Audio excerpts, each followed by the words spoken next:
Hey, Hey. Wendy Bell Radio is live. Hey. And guess what? What? It's hump day. I knew it. I was going to try to walk you into that, but you did it before I could. Hi, everybody. No, I look away from the mic. Yeah, because it's loud. yeah, because you blasted Jason's ears off over there. What? Wow. Well, if you're gonna say it's hump day, yes, you have to really give it that extra oomph. I agree.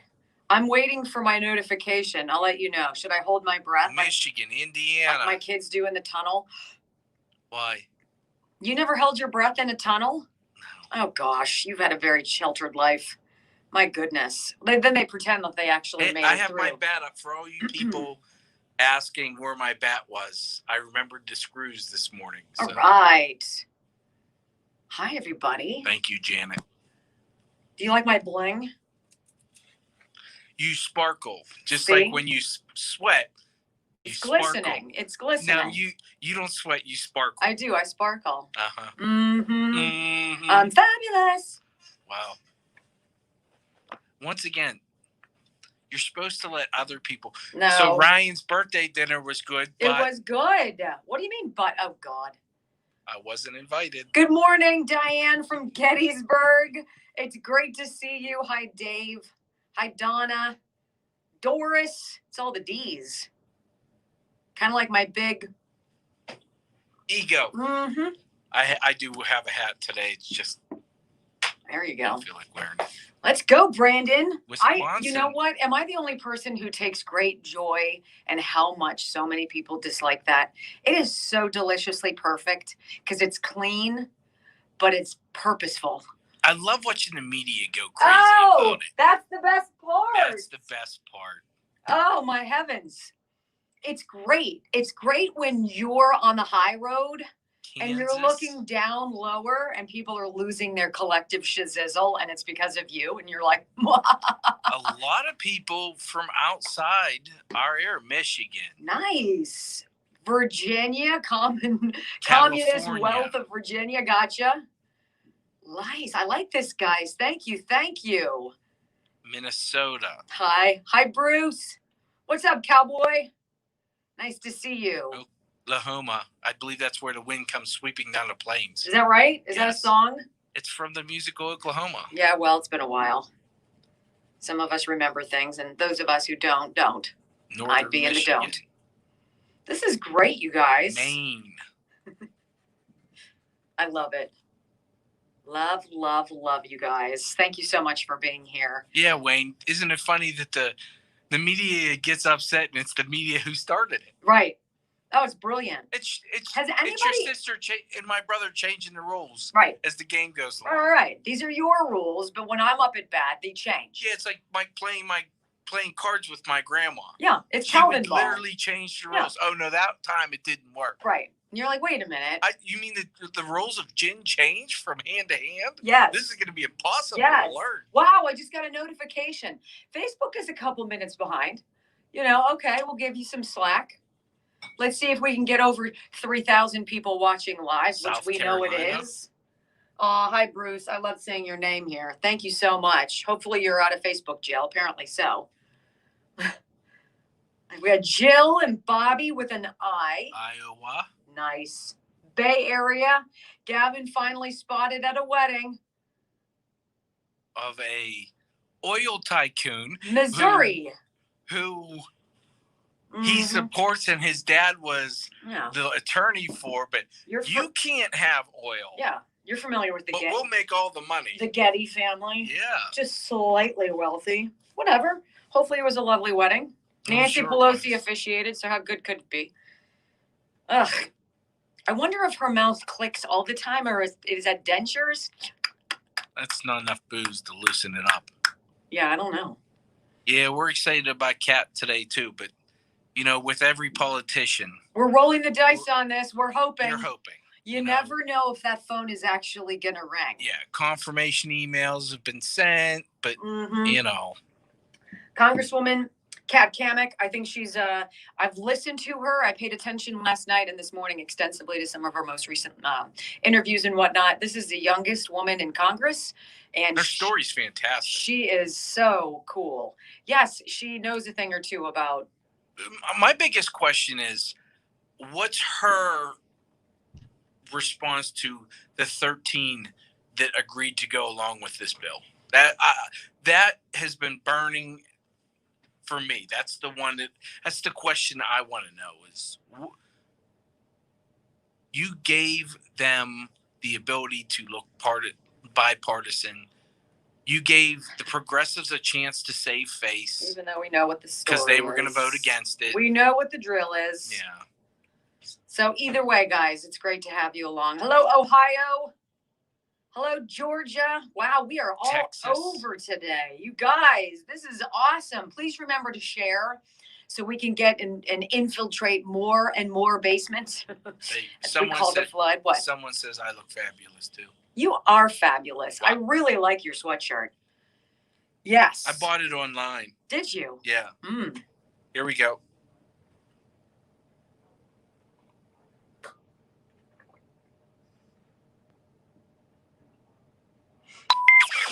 Using facts to take on the woke politicians, triggered leftists, and the corporate media. You just got to try harder not to suck. Live across the fruited plain and from sea to shining sea, you're listening to the Wendy Bell radio program.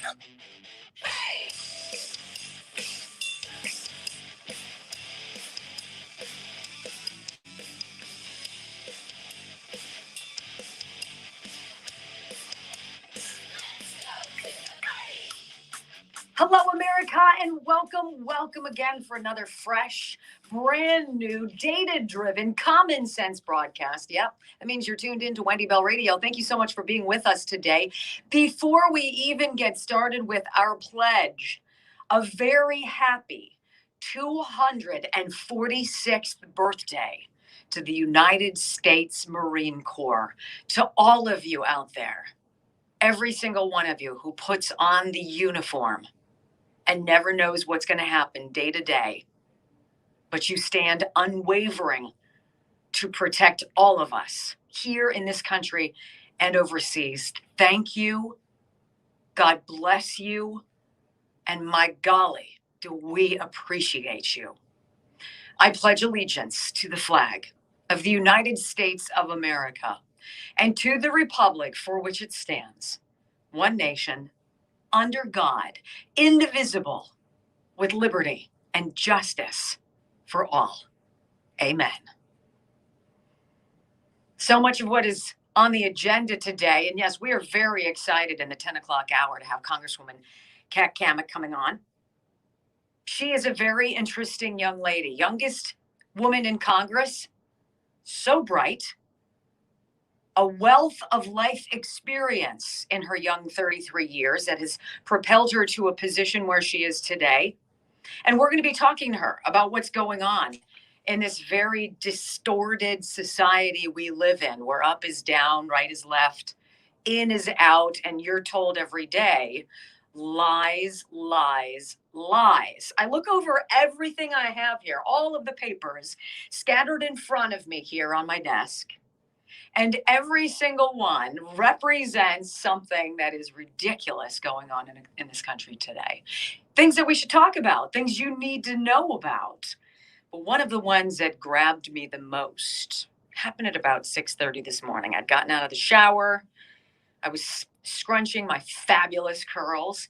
And I was looking at Twitter, and there was a story that came across that Joe Biden is just aghast at this move among the GOP to take the 13 House members who voted in favor of this unaffordable infrastructure bill, which I guess when it's all added up is $1.3 trillion, and strip them from their committee leadership posts. Something that has happened for years and years and years, since the beginning of time. The jockeying of position when people in a political party stray from the main focus of said party and decide to vote for something that the American people aren't going to benefit from, I think it's perfectly reasonable for the members of that leadership of the GOP to say, you know what, we have some wavering in our confidence in you. And so therefore, we don't believe you represent our values. And as such, we don't want you in a position where you could possibly do even more harm to what we believe is right for America. I find it rich that Joe Biden is crying foul, saying, I have never seen anything so political in all my life. Things have just gotten so political. I think, Joe, that you should probably hone in on the beautiful state of New Jersey. Yes, ladies and gentlemen, where today's disgusting, jockeying, lying, political deception, narratives, doxing, wow, front and center in the Garden State, as one man, the true David versus Goliath, is prepared to go to Trenton, New Jersey, and to represent the people of his great state. We spoke about him last week. The unlikely victor who managed to fell longtime Democrat fixture Steve Sweeney, the state Senate president, who, of course, with many other people, I'm sure, resting on laurels and on the Democrat machine to fundraise and fix things if need be. Yes, so he would ascend again into another term in office, dreaming, of course, setting his sights on the governorship, dashed by some boob 58-year-old trucker. How gauche.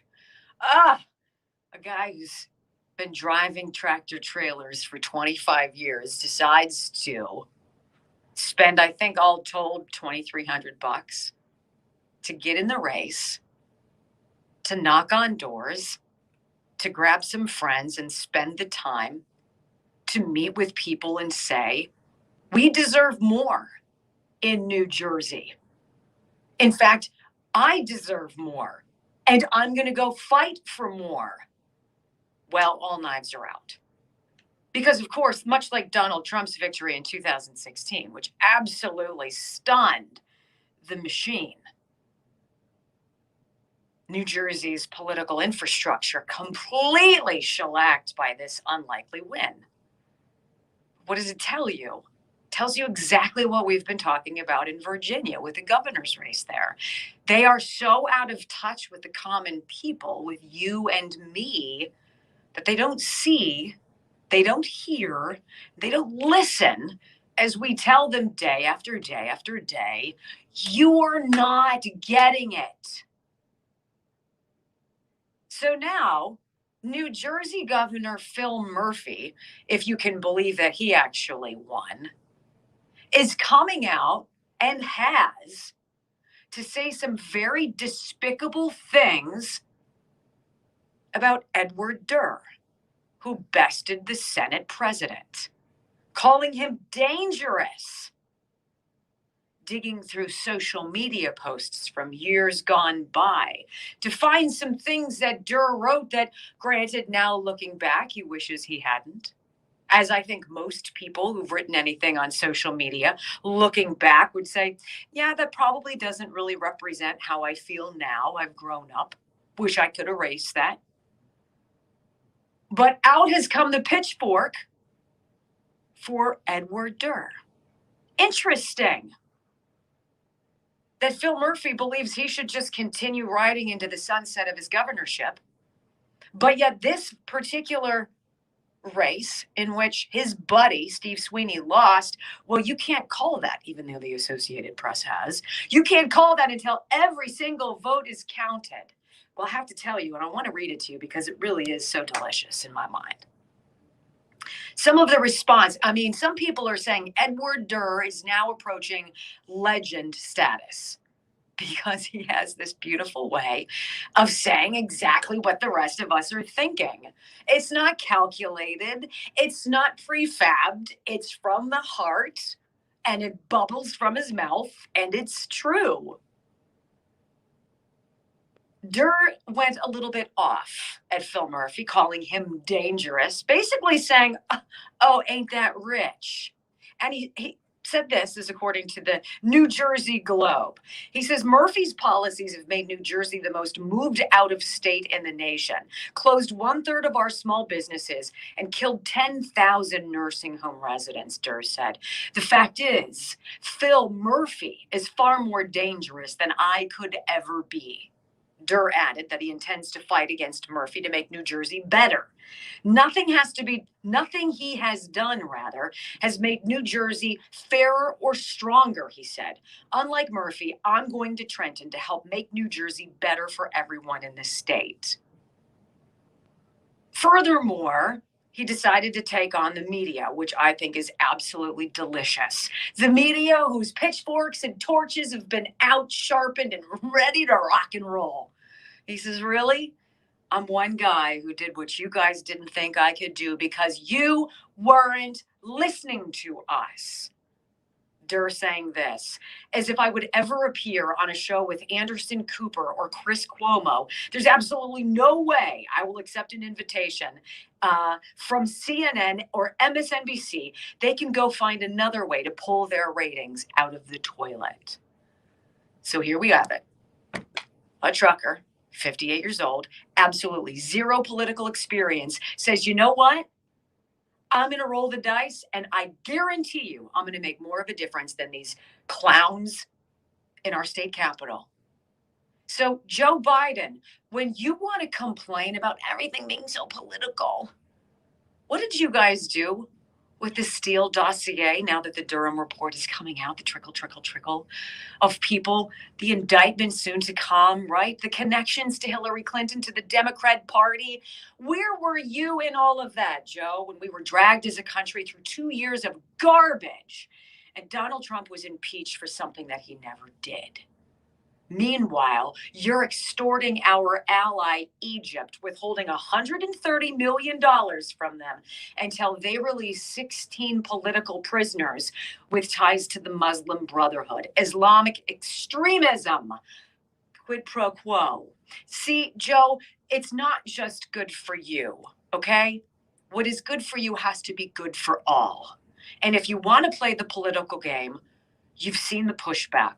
Parents are taking back their schools. We are taking back our cities. We are throwing our own individual hats into the ring to reclaim the destiny of this country that you and your greed and your wealth and your power have sullied. It is an exciting time to be an American, ladies and gentlemen. We are on the cusp of a revolution. And it is the best kind because you do have to hit the bottom of the barrel before you climb yourselves out. And at this rate, with this administration, with these poor decisions, with these measures that don't add up, we're not only at the bottom, right? We're on the way back out. Trust me. Advanced Integrative Medical 360 invites you to do something very unusual, okay? It's something that you don't get from your doctor. And it is a prescription for the most extensive dive into your body that you've ever had. A blood test that would cost probably $1,000 if you were to pay for it. $199 is what you pay. 60 biomarkers, a dozen different hormones. And with those results, Dr. Darren Dubiak and his team at AIM360 can identify anything and everything going on inside of you. Thyroid problems, you name it. And there are a lot of those. And then they can get you on path to lose weight, to feel great, to sleep well, to get your body back. But it takes a phone call. And the number is this, 412-227-9255. IntegrativeMedical360.com. Get in touch with them. You deserve that today. All right, when we come back, I want you to hear something, and this kind of underscores what the president was saying about how political everything is. We have a little montage that we put together for you. As Jen Psaki is out nursing her COVID, Deputy Psaki is in place, and she is knocking it out of the park. Is there any wonder people are waking up going, what the heck is going on? I'll explain next on the Wendy Bell radio program.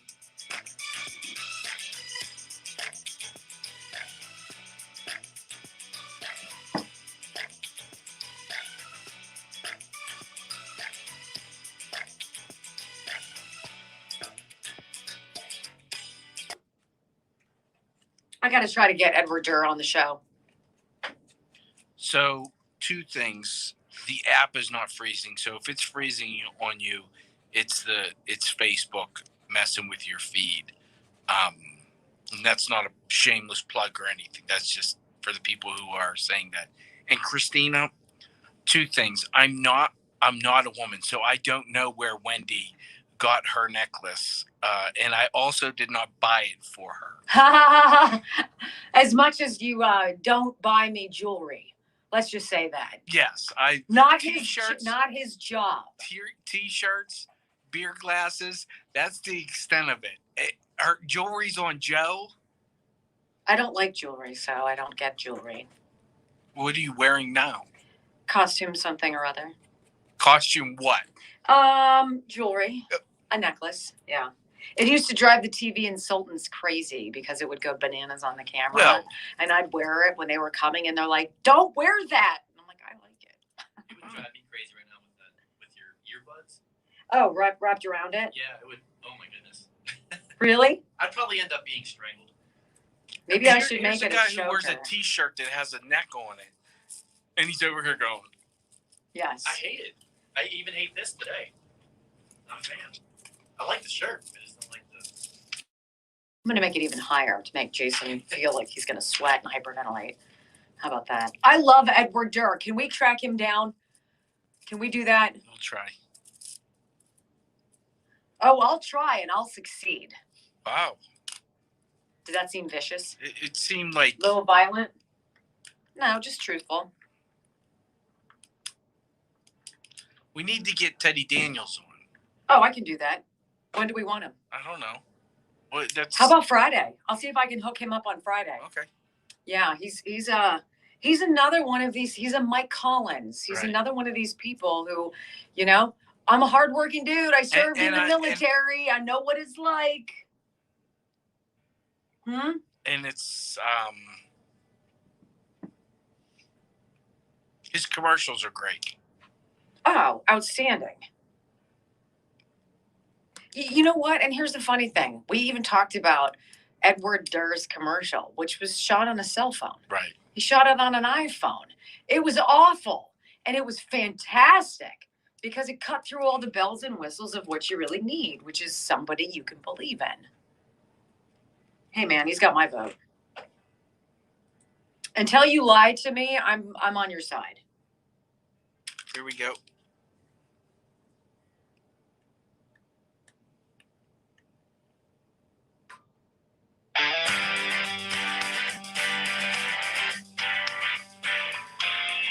I find it kind of interesting that Joe Biden is bemoaning the fact that the House GOP is trying to strip from the Republicans, the 13 Republicans who voted to pass the ridiculous infrastructure bill, of which only 44% goes to infrastructure, mind you. The other stuff is pork and, climate crap. $2 billion to hug trees and plant them in low-income neighborhoods. That'll do a lot for you and your economics at home, your bottom line, and for our roads and bridges, of course. But I find it so rich that Joe is saying, "Oh, it's so political. Everything's so political. It has to stop." Look at what they've done. Look at what they have done over the last 18 months to this country. And it's not just Democrats. It's also the Rhino Republicans who obviously get a payoff or something. There's always a benefit. It always boils down to money. This entire COVID disaster has been political. If they came out and said, "We're going to do this thing, we're going to give this a go, everybody needs to participate," as we did. And then after those 15 days, they came out and said, "You know what? We need to get smart about this. This is a virus. Viruses happen. They mutate. They change. It is what viruses do. Let's get together and make some decisions that are wise, that we can all get around." But that's not what they did. They played politics. They chose winners and losers. And we can talk here in the land before time how our governor, Tom Wolf, wielded his power as he waved his magic wand and shut down how many mom and pop businesses, only to keep the big ones, including his own cabinet making company, open. So, Joe, stuff it. Okay? It's all political. Look at what you've done to our schools. You've politicized education. Why? Because as we illustrated yesterday, there's a hell of a lot of money from the teachers union and the National Education Association that goes to what? 98% Democrats? Where does that happen? You've made our elections beyond political. It's not about whether you like this candidate or that candidate. It's about not even being able to question the issues that you have about integrity. Don't you question us, you fool. And soon, actually, in the next segment, I'm going to break out the BS board because I'm going to show you where politics fails and where common sense reigns free and survives and triumphs, the ultimate David over the Goliath. I was listening yesterday to some of the clips from the Junior Psaki, her deputy press secretary. And I have to ask, well, I'll ask you the question that I'm sure you're going to be asking after you hear it. Listen to this quick mesh, okay? This is literally 2 days of this woman filling in for Jen Psaki as she's hopefully on the end of her COVID extravaganza. And I'm sure she'll come back and gush about how terrible it was, right? Listen to her deputy not be able to answer pretty much anything. Go. I don't have any news or any schedule to share with you on that. So, Peter, I will direct you to the Department of Justice for any specifics on that. I'm just now hearing this, so I don't have a comment for you at this moment. Why would we be giving people who are coming here the right way money? Well, I thought you were saying that we were going to shut it down, but that is not inaccurate. Okay, great. I don't know anything about what you're just mentioning, so I have to talk to our team. You've asked us this question, we have answered it, and I will refer you to the Department of Justice on any specifics. So, Jackie, I refer you to the Department of Justice. I'm not going to comment on that from here. Illegally, fine. Like I said, that's the Department of Justice. You're going to have to ask them that question. Okay, we'll ask again. Okay. I'm going to refer you to Department of Justice. I don't have anything more to say, and I'm going to move on, okay? All right, thank you. What do you know? What can you tell us? Or is every single thing that you say a lie? Every single move they make is meant to make your life more inconvenient, more expensive, and worse. What do you know? What can you tell us? This board, though, I have to say, is truly illustrative of one way of dealing with this quote unquote pandemic, which it is not anymore. One way of dealing with COVID and another way of dealing with COVID, and a side-by-side comparison where one is regularly excused and exalted, whose governor is given a free pass, whose media fawn all over him, and another who's made a very different approach to the people in his state, being excoriated, ridiculed, memes made of him, basically called a murderer for his decision making. We're going to do the side by side, and I'm going to show you which do you prefer and whose results are better. And then in the bigger picture, what in God's green earth are we doing here? How much more ineptitude can you survive? Don't go anywhere. We got the board coming up next on the Wendy Bell Radio program.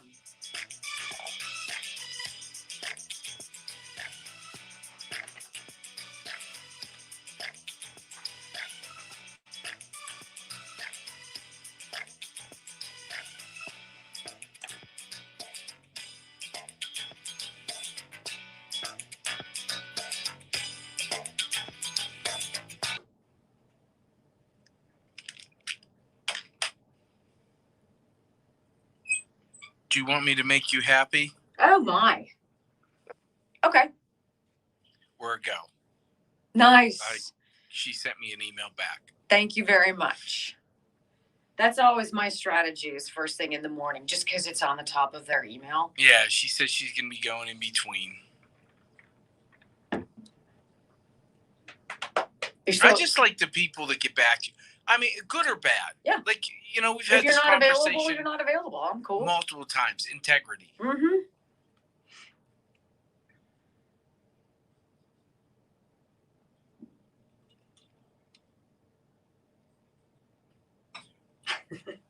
I love redstate.com. I love it. It is fast becoming one of my favorite sources of information because the people are just witty.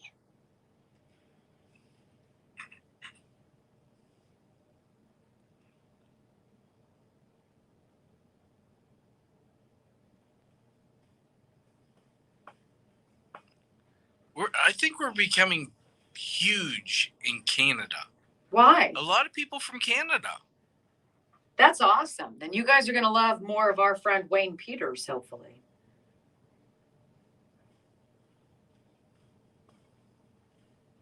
One step closer. Yes. We're getting there. Right. We have to be able to have that talk back feature. Yes.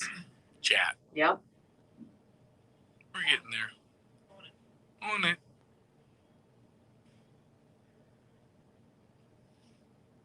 I agree. She has shown a lot of integrity. Who's that? Congresswoman. Kat Cammack? Yes.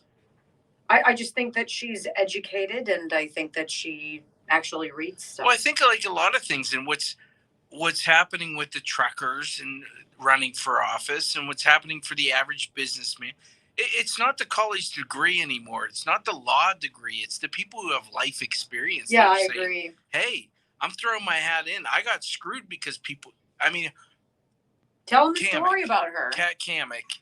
She got screwed, and she'll. This is what she said. That she got screwed because people didn't read the bill. That's why she does read the bill. She was a farmer, I think.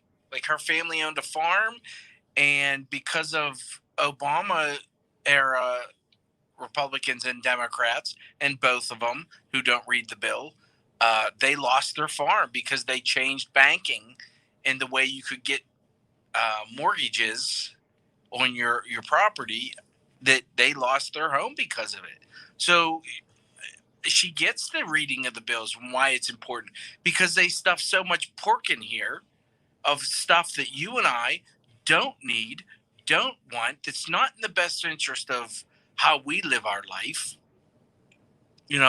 What's most important to you? How much gas costs? How much bacon costs? How much chicken wings cost?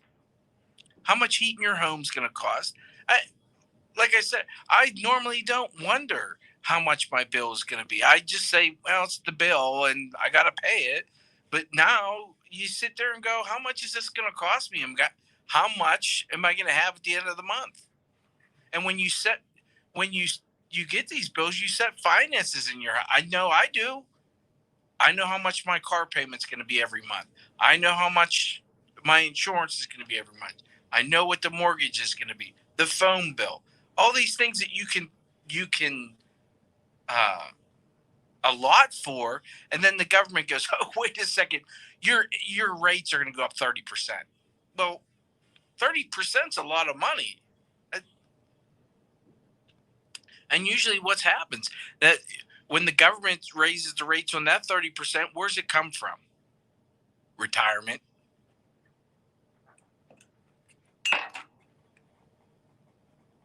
I'll get off my box. Bacon was $9.77 a pound. Not buying it. And you know what? That's where we're at. That's a perfect lead into the segment we have coming up as well. That's where we're at. Talking about how you're feeding your family and what is really important in this country. And Matt, just raise your salary, bro. I'm on it. Yeah, right. I got my best people on that. But let's be honest. Let's be honest. That's got to be a shirt somewhere. You just can't walk in your boss and say, hey, by the way, my bills were raised. I need a raise. Well, guess what? So was his. So was the business. So they. So what are you saying? What's your bottom line here? It hits everyone. The Sure. business, the individual. So you just can't go, I need a raise. Well, you can. And they have every right to say, no. Just hits everybody the same way. It doesn't discriminate against how much money you have. 30% is 30%. Okay, I'm getting off my soapbox. because we only have 10 seconds. Right. Wow. I do that all the time. It's okay. It's easy to tune people out. Wow. It's good sometimes. No one likes you.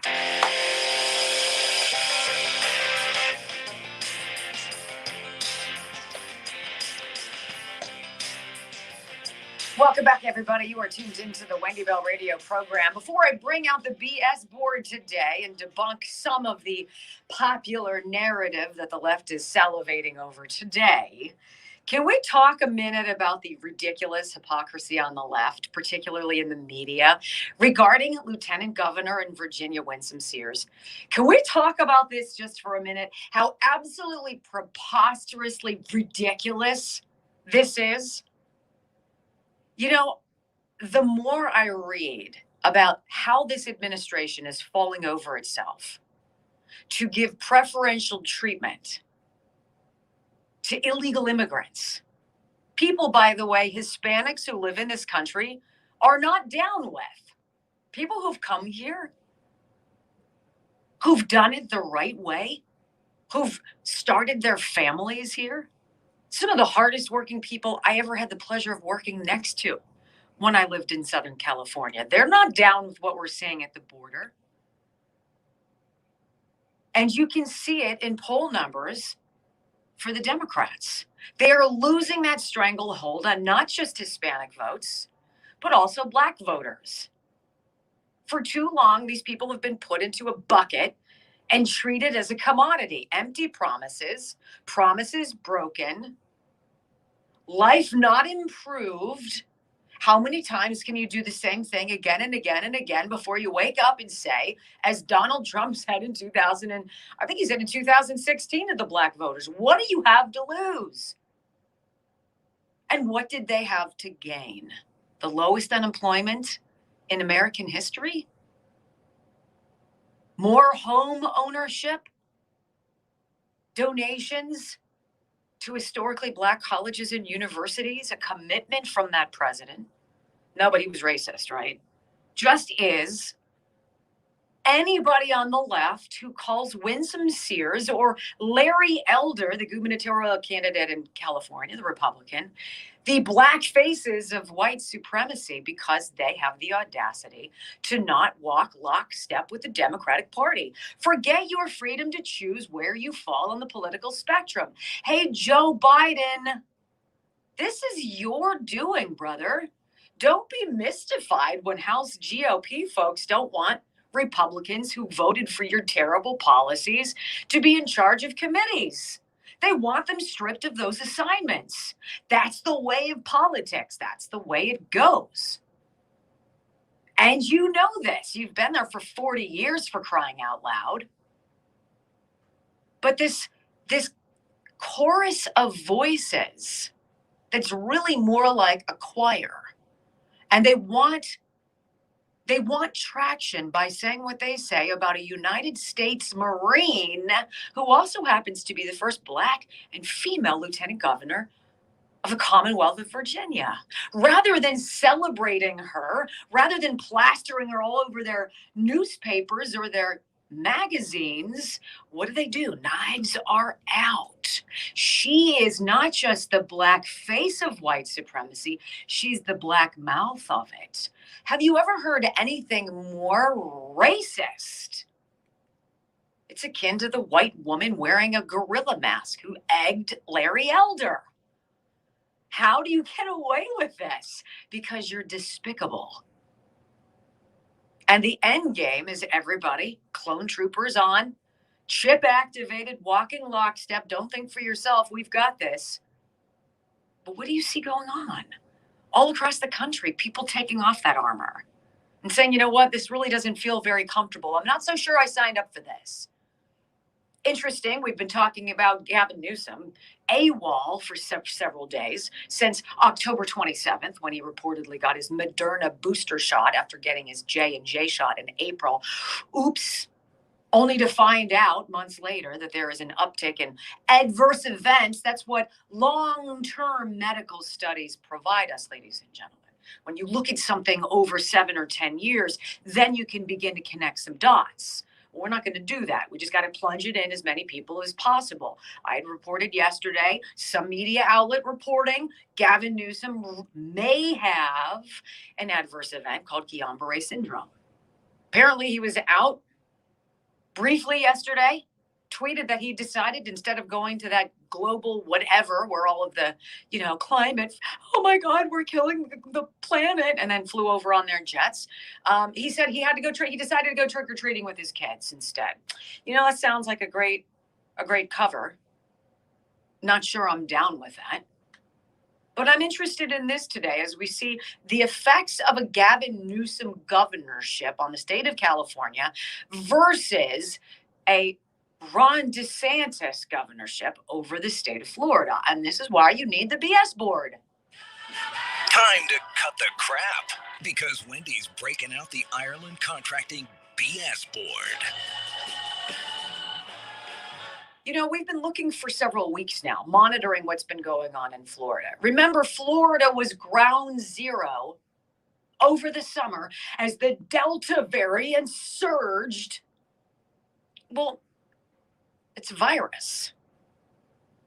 The more you try to create a new booster or a new workaround, virus's number one objective is to live.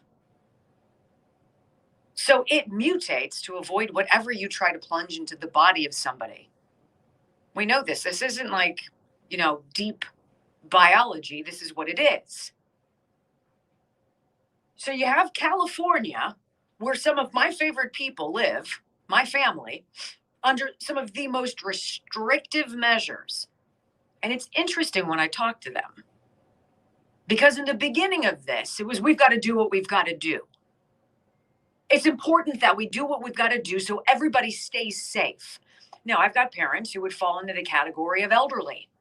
I don't look at them as being aged, but when you're in your late 70s and early 80s, you look at it, you are. You're at more risk of something bad happening to you because of COVID. I get it. They literally were prisoners in their home. They did very little that they had to outside. They changed their lives completely. Self-preservation. I totally get it. And then I look at my nephews. Had to get vaccinated, have to wear masks, can't go to school, all of these mandates. Now, in San Francisco, children who want to go back to school are going to have to be vaccinated. That is a dangerous game. Already in Los Angeles County, you need to show passports that prove that you're a good little clone trooper and you've done what you've been supposed to do or you were told to do. Well, let's look at this. Well, the jig is up. One works and one's not working. One allows you to decide and one decides for you. One is based in liberty and freedom in the United States of America and all of the constitutional beauty that our founding fathers espoused. And the other is about power, control, greed, and money. Which one do you think is which? And now the numbers prove it out. So let's look. Got California on the left. You have Florida on the right. Title of the board, if you're listening, is The Jig is Up. Let's just face facts. You can go try to shoot a virus as much as you want, and you're not going to beat it. Why do you think we haven't eradicated the flu? Hello? 62% of California is fully vaccinated. 60% of Florida is fully vaccinated. Now, you've got a hell of a lot more people in California, for sure. 39 million. What's Florida, 20 million? Something like that. So you're dealing with a bigger population. But look at the percentages, okay? What did California do? Indoor mask mandates. Still, regardless if you're vaccinated, doesn't matter. Getting that vaccine does absolutely nothing for you. How about Florida? You choose. No mask mandates. California, vaccine mandates. Do it or else. Lose your job. Can't go out to eat. Can't go shopping. Forget the gym. You're not going. Florida, no vaccine mandates. California, lockdowns, businesses closed. It's not safe. You have to lose everything. Florida, no lockdowns. Businesses stayed open. California, proof of vaccination required. Florida, not a chance. And don't bother showing it to me because I'm not interested. That's your personal health information, not my business. California, kids 5 to 12. Ladies and gentlemen, let's go. They're saying it. Time to get vaccinated. Florida, parents, you decide. You do what's best for your child. You're in charge.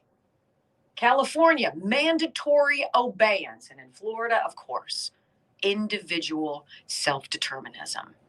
You know, that free thing that we used to have.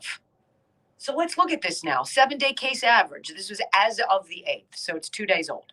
This is the most recent data from your CDC. CDC.gov is your source. Now, it's interesting when you go to the CDC website, because you do have to hunt and peck to get this information now. It's all about vaccinations. Big Bird says it's safe.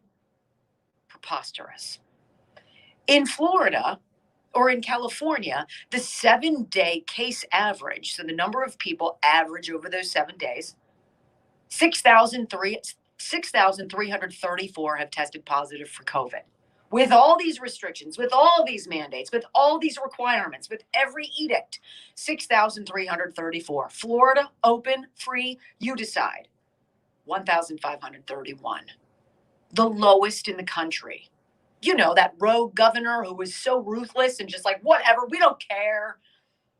No, he's just saying you decide.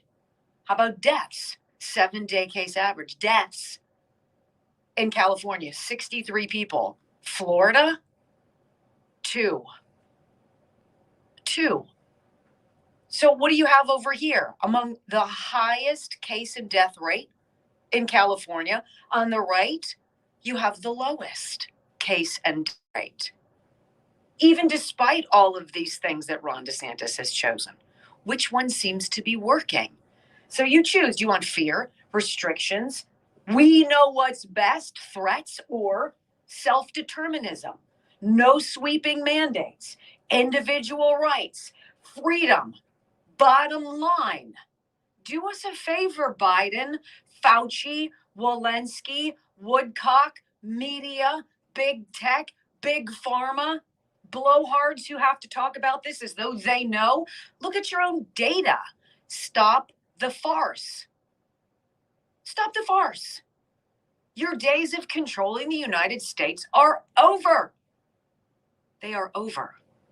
And if you want to push further, look out. There was a recall here. That's just the tip of the iceberg. Not all of California is into living in prison under tyrannical rule. I love talking about Dr. Charles Simkovich and the Simkovich Concussion Institute because what he does is very singular, very unique. I can't imagine getting into a field as specific as brain injury, concussion, traumatic brain damage, things like that. And then going into somebody's mouth, their soft palate, using your hands to help remedy their symptoms. No surgery, just a very special, revolutionary treatment. This is what Dr. Charles Simkovich does. And most patients see relief in less than a week. So healing the symptoms, but healing the brain. That is amazing. It is specialized, and it's what he does. It's his specialty. Get in touch with them today. Online, SimkovichConcussionInstitute.com. SimkovichConcussionInstitute.com. 412-366-3700. Make your appointment. It costs you nothing, and folks fly in from all across America. We're excited, counting down to have Congresswoman Kat Cammack on the show. She's in about 15 minutes or so. Before we get there, I've got an interesting, let's say, montage to play for you to remember way back when. We'll bring it up for you here in just a minute on the Wendy Bell Radio program. Don't go anywhere.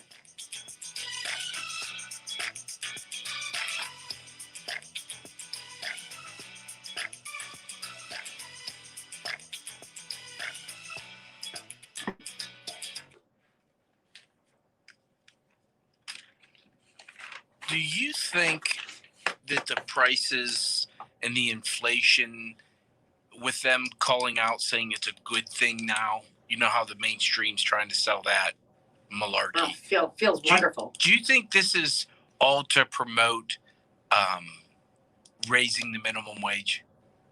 They've already done that, though. But to really raise it to a unsustaining number?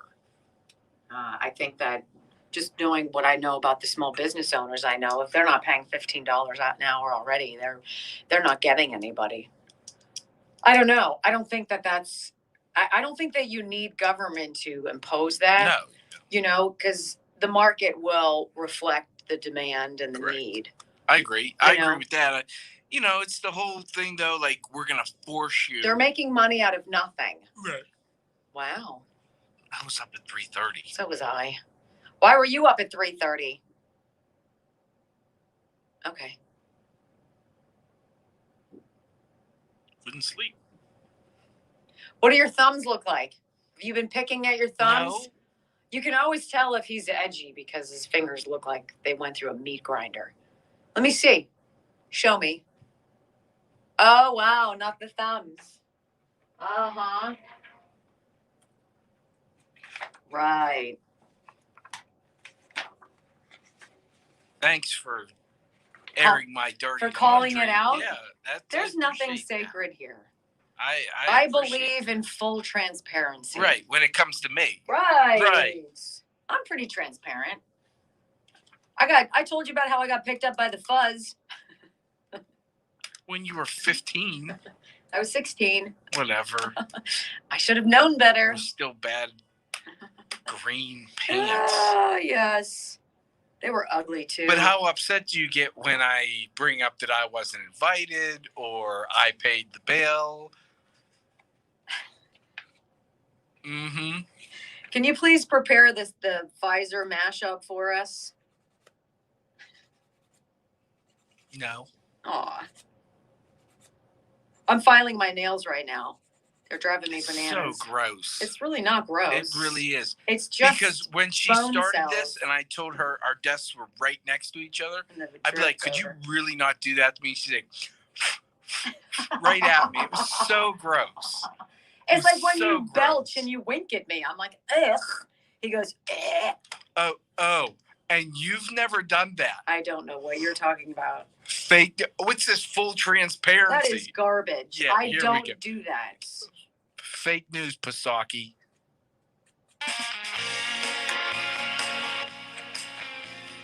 You know, I think it's important when we decide where we're going to get our information. We should pay close attention to the businesses that are funding said media outlets. And I think now is a good time before we get into this next story before the top of the hour about a teacher. This is a great one. I want you to hear this and tell me how much you believe your news now. Is brought to you by Pfizer. CBS Health Watch sponsored by Pfizer. Anderson Cooper 360. Brought to you by Pfizer. ABC News Nightline. Brought to you by Pfizer. Making a difference. Brought to you by Pfizer. CNN Tonight. Brought to you by Pfizer. Early Start. Brought to you by Pfizer. Friday night on Aaron Burnett Out Front. Brought to you by Pfizer. This Week with George Stephanopoulos is brought to you by Pfizer. This weather report brought to you by Pfizer. Today's countdown to the royal wedding is brought to you by Pfizer. And now a CBS Sports Update brought to you by Pfizer. Meet the Press Data Download brought to you by Pfizer. This portion of CBS This Morning sponsored by Pfizer. On how to find the hidden sugars in the American family diet. Sponsored by Pfizer.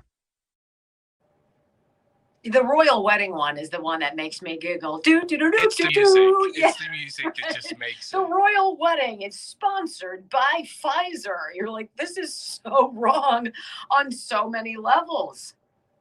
Maybe I should have got someone to sponsor my wedding. Then I wouldn't have to pay for it. Well, Pfizer apparently is in the market. So, this is really interesting because they do want to judge you and put you in the bucket of being an anti-vaxxer or a vaccine denier if you're anti-mandate. And there is a difference. There is a vast difference in this world of categorizing, if you will. And I think this story beautifully illustrates that.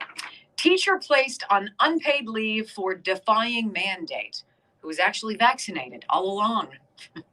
I hate when that happens, don't you? A common assumption made by the pro-medical freedom crowd is that they are anti-vaccine, as in totally opposed to the concept of vaccinations as a whole.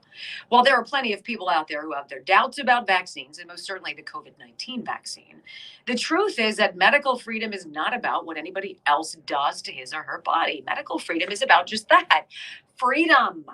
It is the radical notion that what somebody does or does not do to his or her body is entirely his business, and that in the United States of America, neither the federal government nor the states nor private employers has any right to force themselves into the public or into the middle of private decisions made by individuals and their healthcare providers. Well, this was recently and rather poignantly illustrated by an Illinois teacher who defied the state's COVID-19 vaccine mandate for teachers for months when, as it turns out, she was fully vaccinated all along. You see, what Cadence Cohen objects to is not the vaccine itself, but the idea that her employer has the right to know whether she's decided to take it or not. Touché. And that, my friends, is exactly what medical freedom is all about. Cohen, a math and business teacher at Springfield Southeast High School, revealed Saturday that she's provided her vaccine card to the school district according to the State Journal Register. She's been on unpaid leave over her refusal to comply with Governor J.B. Pritzker's mandate that school personnel disclose their vaccination status or submit to regular testing, which was issued well after Cohen received her second dose of the COVID-19 vaccine in July. Cohen said that while she was determined to take a stand against something she thought was wrong, she ultimately wanted to be reunited with her students. Quote, I didn't want to have to produce a vaccination card because I don't think that's legal or appropriate. But if you ask me to choose between my personal beliefs and my students will win, she said. Refreshing. I can't imagine my life not teaching. Cohen said her refusal to inform the district of her vaccination status was, quote, always about liberties and freedoms and medical autonomy, and that she's disappointed she wasn't able to get the issue to the courts. The Journal Register noted last week that the Illinois State Senate passed a bill in late October barring teachers from citing moral beliefs as an objection to the COVID-19 vaccine requirements. Isn't that amazing? Your morality doesn't matter anymore. Music teacher Kingsley Keys also refused to comply with Pritzker's mandate.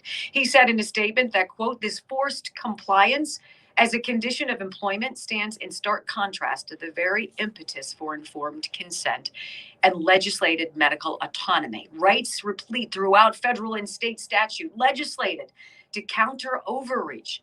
Historically, you're never forced into compliance by the good guys.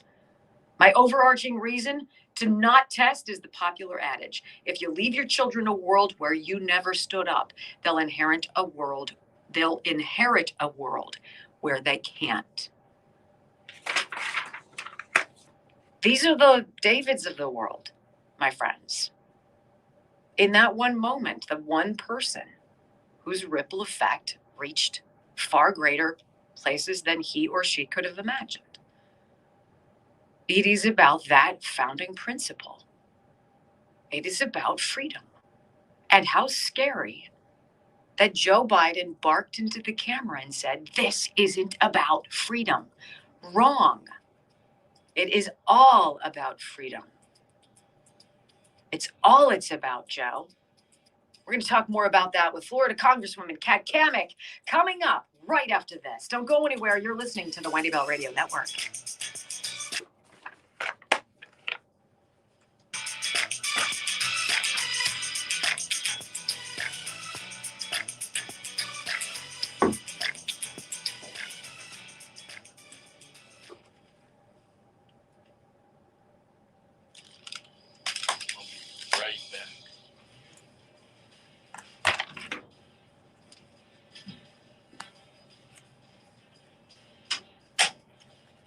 I think that's what's so hard for so many of us is to talk to people who are, by and large, intelligent individuals, family members, friends, people we've had wonderful conversations with in the past, who we have deep and loving relationships with, who don't understand this whole philosophy.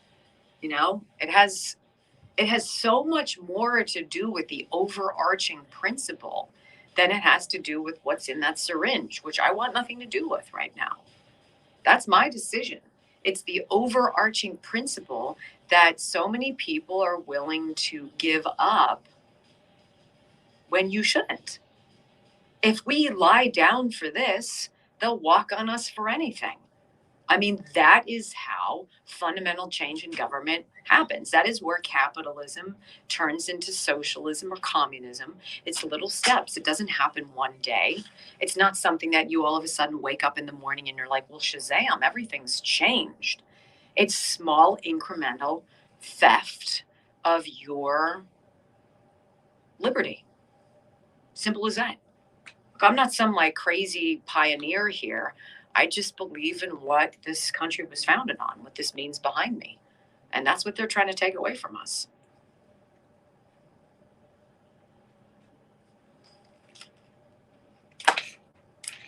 Well, I should have actually used her sound there, but I did not. No, hey, rather hear it straight from her mouth than on a video. Yeah. I agree.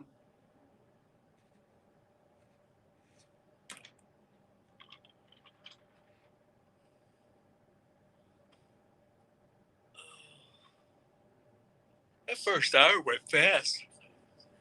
Yeah, so much. It did go by quickly. I will say that. I feel a lot better knowing that they responded this morning. I feel a lot better when I see the red light going.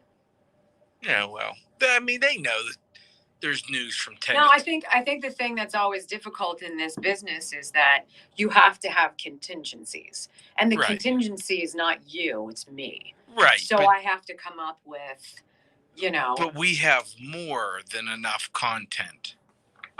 If she wouldn't show that the content is there. I mean, we have the Virginia mothers. Which is my goodness, that's going to be that's a whole hour in itself. You know, Brock sounds bored. I'm not bored. When you got radio. Brock sounds bored. I'm good. How are you? Yay! I love your Facebook lives. I've been watching them. That's so nice. We've had a bunch of people get a hold of us to get you on here, so I appreciate you being on with us. Oh, okay, I'm gonna put you on hold.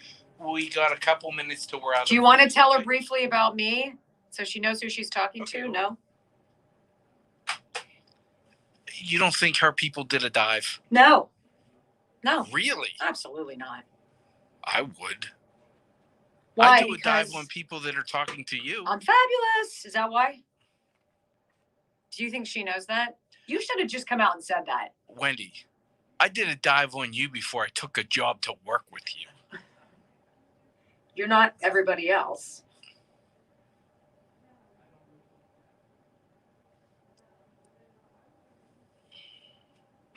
Her story's fantastic. It really is.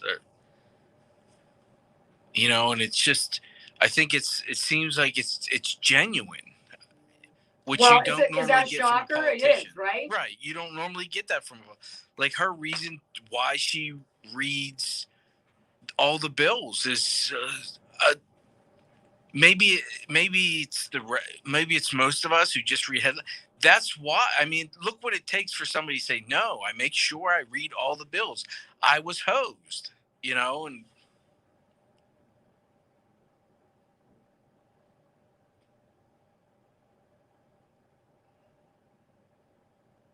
my hat is on my desk. Do I wear a hat that often? I guess I wear one every day. Since you noticed my V-necks, I noticed your hats. No. And my non-V-necks. I just hear you complain the whole time. Really? No, Brock is not wearing a WBR merch sweatshirt. He didn't get one.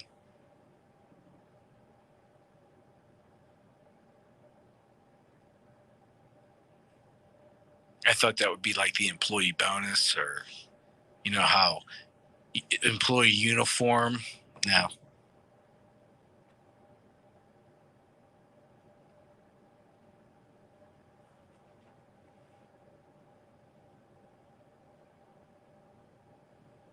This was not me. Joe bought this for me. The better half.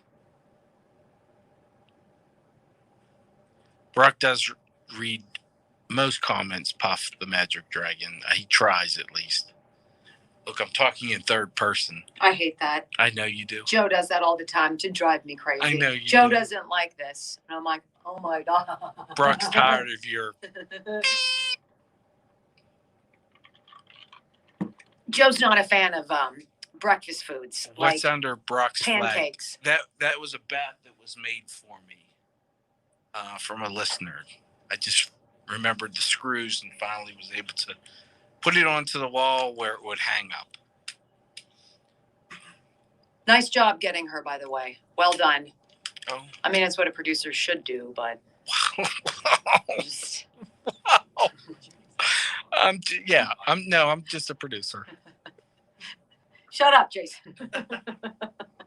Wow, look how she'll throw you down the stairs. Facts. I've been working out.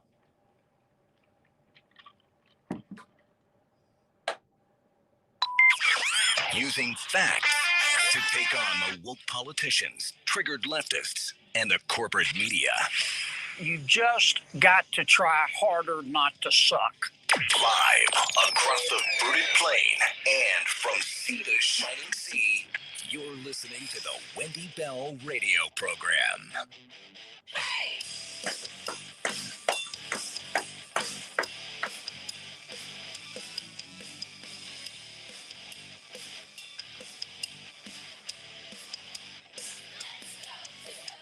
You know, I got to admit, kind of fell in love with her. Not only is she darling, not only is she smart, she represents we the people of these great United States. And she put out a video the other day that went viral talking back about the infrastructure bill, Build Back Better garbage too. And I absolutely love her common sense, no nonsense approach to being a public servant. And her name is Congresswoman Cammack from the great state of Florida. Hello, ma'am. Welcome. Hey, thank you so much for having me on. You know, I so enjoy hearing you talk. I think you have such a great way of speaking to the hearts of the heartland of America, which is all of us who get up every day and work really hard to do what we do. And before we get into you, I want to hear about your past, where you come from. You've got personal experience, as we all do, that makes you such an impassioned fighter for we the people. Oh, well, you know, it's easy when you really have come from a background like mine. You know, I grew up daughter of a single mom, working class. My family, we're commercial sandblasters.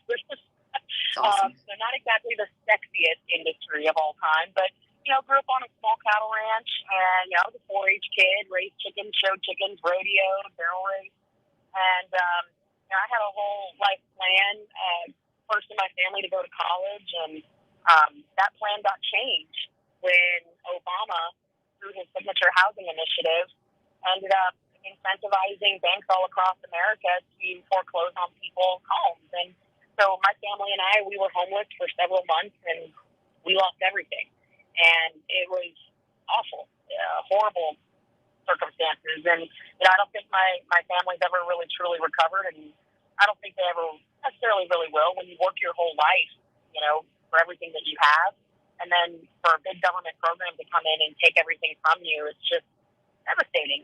And so that changed my life significantly. I was planning on going into the oil and gas industry, you know, taking over the family business, things like that. And I instead said, you know what, if government can do this to us, they're doing it to other people, and damn it, we need to do something. So I changed my whole life, moved across the country, started working for a guy to help him get elected, who hated government just as much as I did. Right on. And by the grace of God, we won by 829 votes and just outworked the competition. And that started my career and really passion and love for public service, because I never ever want there to be another cat somewhere in the country who is suffering at the hands of government.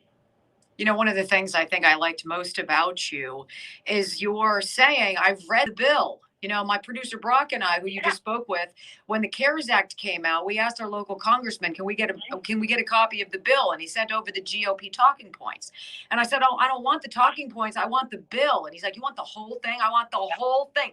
We printed it out and we read every page. And what you find, ma'am, is dizzying. Tell me about this video that you made, which was so impassioned because you read the damn bill. Yes, and that's the thing that drives me crazy. You know, I mean, I have firsthand experience from people in Washington not reading the dang bill. And, you know, no one in their right mind, you know, talking about when we lost our cattle ranch, had they read the bill and saw that banks were incentivized to push people out of their homes because they were getting tax credit, no person, and I like to think that Republicans or Democrats, you know, they would have said, no, that's not right. No one bothers to read the bills. And so we made a point early on, no matter if it's a 2-page bill or a 2,000-page bill, we're going to read it. And so we have been digging into the legislation, and that's where you find the really egregious things in there that no one talks about. And, I mean, it's everything from the tax credit that the government is looking to pay local reporters, which, of course, is a takeover of our, you know, hometown newspapers, which, you know, that's what they do in communist China. That's state-owned media. You think that your hometown newspaper is going to be critical and investigate wrongdoings if they're being paid by the federal government? Right No. on.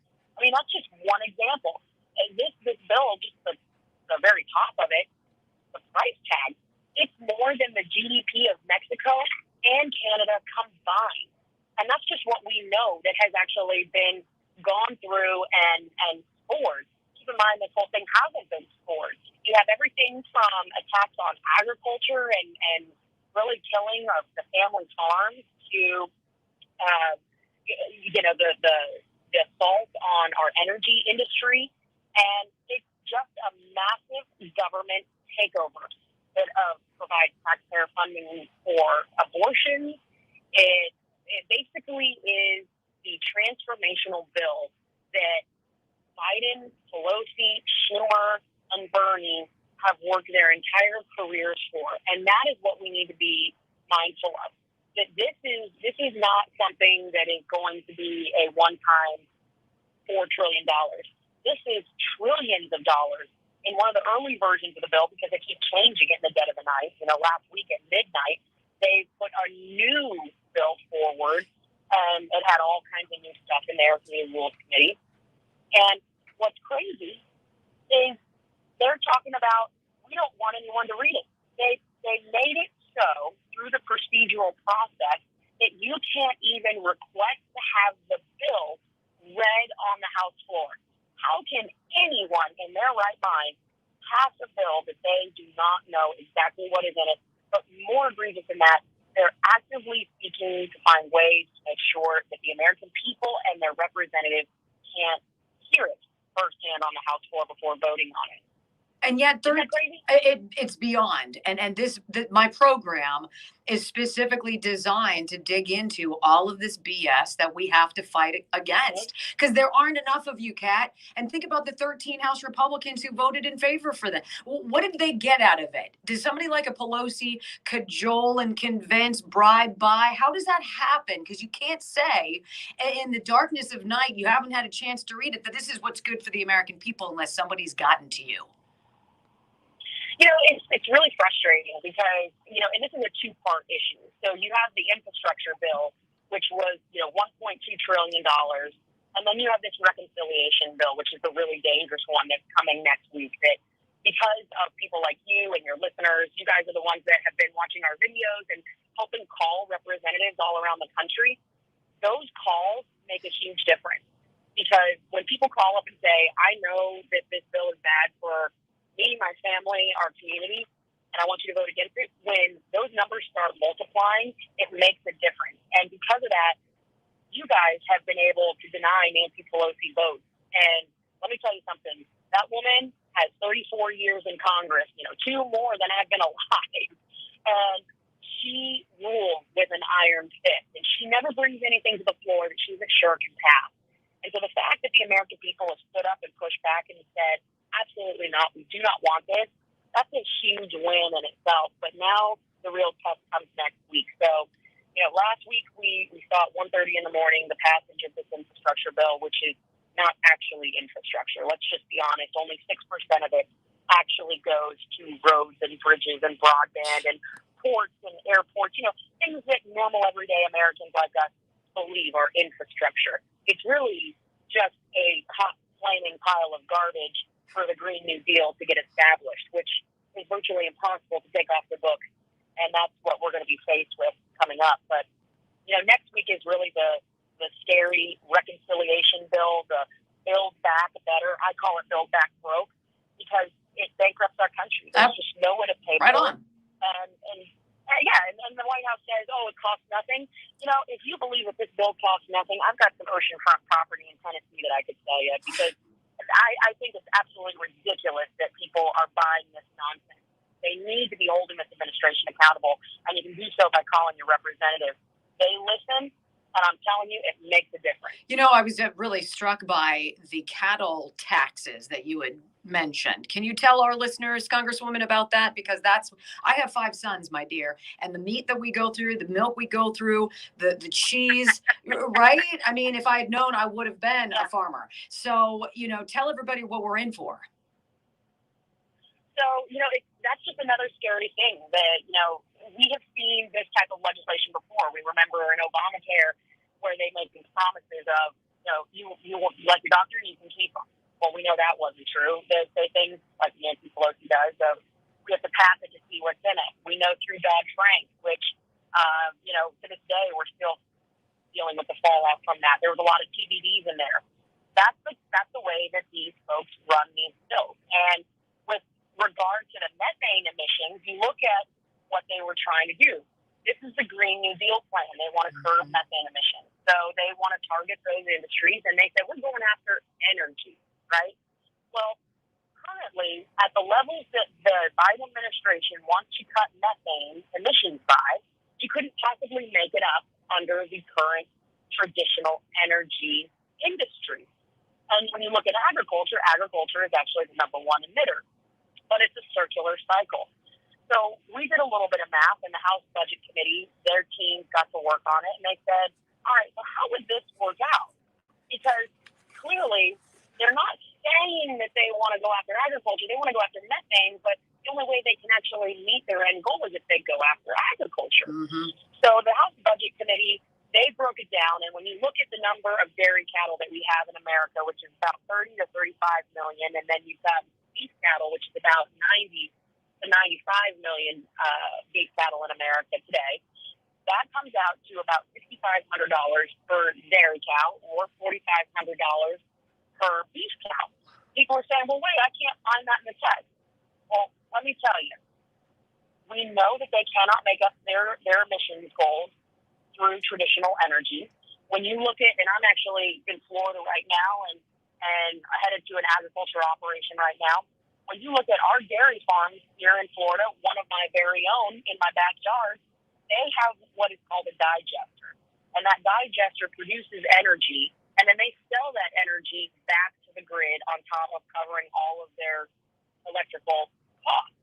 And so that means that dairy is not only going to be subject to Made in America taxes under this reconciliation bill and a stepped-up basis, which is going to make it harder for agricultural families, but now they're looking at a per-head fee for methane emissions, even though they are using their very resources to produce energy, and then they're even selling it back to the grid. They're doing best management practices, and they're being punished for it because under this classification, they become an energy producer. Oh, God. We just can't afford it. And if you look at the price of ground beef today, a little less than $4 on average for ground beef, that is going to kick up the price of beef across the board.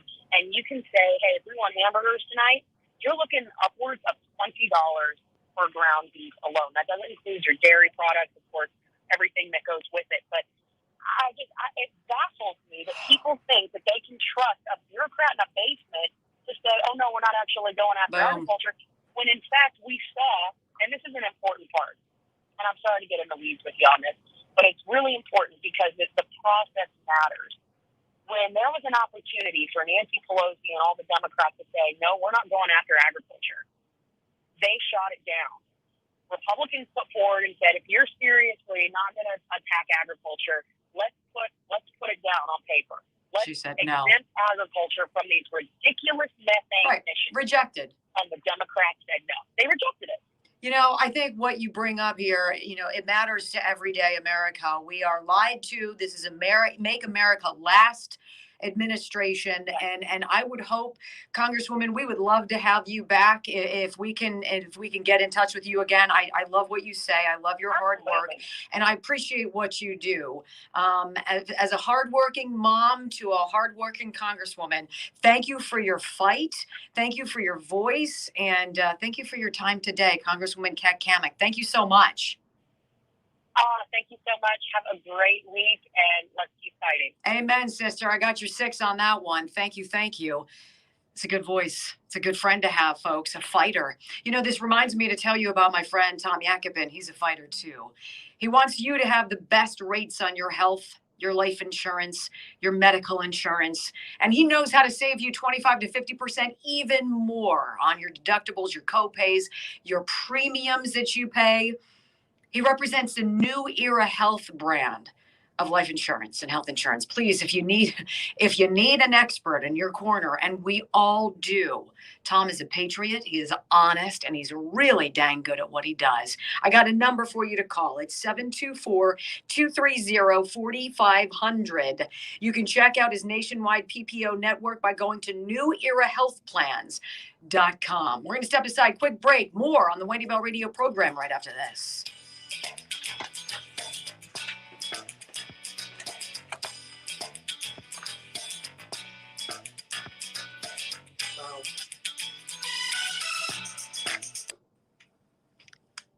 They literally hate America. They want to destroy America. That was you great. Can't look at it any other way. She was great.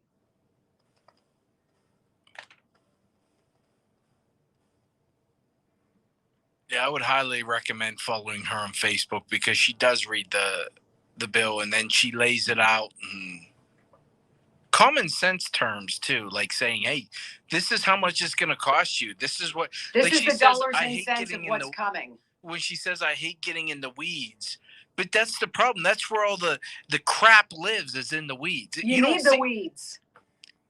I have an analogy, but I'm not going to use it. Everything you see is the makeup of a woman. Yeah. You don't see Victoria's Secret. You don't see what it looks like without makeup and fake eyelashes and colored hair. Get into the weeds. That's where you find out the real woman. You don't know what she's like standing at the bar, right? You know what she drinks. You know that those pants don't make her look fat. You know whatever it is. But what you really don't know is what's really inside. I agree. I thought she was outstanding. Oh, I thought you were going to say you thought my analogy was outstanding. You always have good analogies. You know, I get it. I have to dumb it down for myself. No, I mean, I get it. They want to burden you with so many pages of nuance and BS that you want to stop reading. That you couldn't. And how many times did we text each other when we were going through the CARES Act? We were like, "Gee whiz, I'm 74 pages in, and I want to throw myself down the steps." Right? I mean, it's true. Would someone please come push me down the steps? Right. Well, it's a lot of legalese, and the way they'll tell you about it the same way in two different spots. It looks like a lot of it they copy and paste. Well, you know, the thing is they have a whole team of lawyers who's been working on this garbage. I don't think it's just and lawyers. all of that stuff. It's political rhetoric that's meant to talk you into. It's verbal spaghetti. Bills are verbal spaghetti. I can't tell you how many times. I'm sure you're the same way you went. No, I got to read that again. Do you have still the Biden clip saying it's zero? It's going to cost you zero. It's going to reduce the deficit.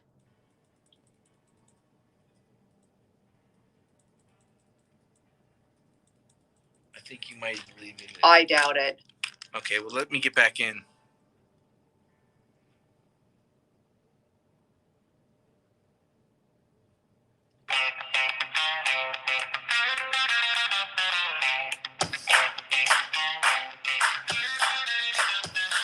appreciative of the time of Congresswoman Cammack from Florida.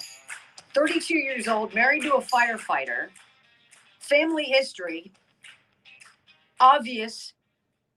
Has a visceral reaction to lying government figures, of which who isn't lying? And what she says about them changing things in the last minute, the 11th hour cover of darkness push. We had sound of Steve Scalise on the floor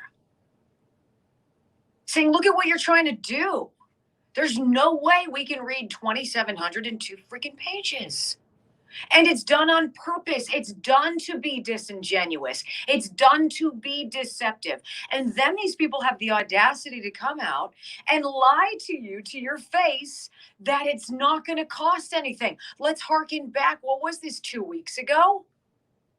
I'm pleased to announce that after months of tough and thoughtful negotiations, I know we have a historic economic framework. It's a framework that will create millions of jobs, grow the economy, invest in our nation and our people, turn the climate crisis into an opportunity and put us on a path not only to compete, but to win the economic competition for the 21st century against China and every other major country in the world.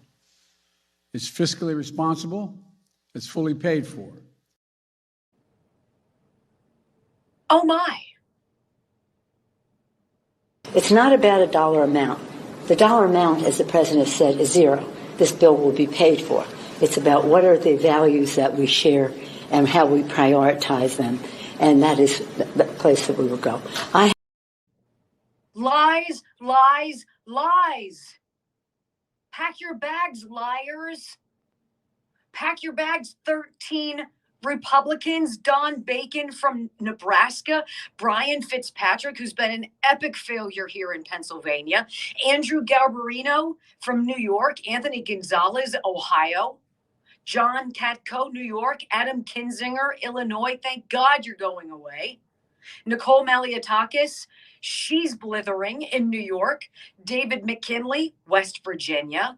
Tom Reed, New York. Hello, New York. Can you guys make better decisions, please? Adam Smith in New Jersey, Fred Upton, Michigan, Jeff Van Drew in New Jersey, and Don Young of Alaska. Tell me again why you voted for this. It is not fiscally responsible. It does not create millions of jobs. It cripples industry and the individual worker. It rewards the lazy. It provides abortions. It plants trees over providing for our children. And the ripple effect will be absolutely disastrous. I don't know. Is it because they're socialist, communist, Marxists? Is it because they hate America? Do you guys see the delineation between us versus them? It is beyond palpable. There is no more negotiating. Like, game over. What these people want to do is ruin the greatest place ever known on planet Earth. And it's up to each one of us to put on the work boots and to fight so they don't. That fight being waged in American homes as we speak. The sound to prove it. Coming up next on the Wendy Bell Radio program.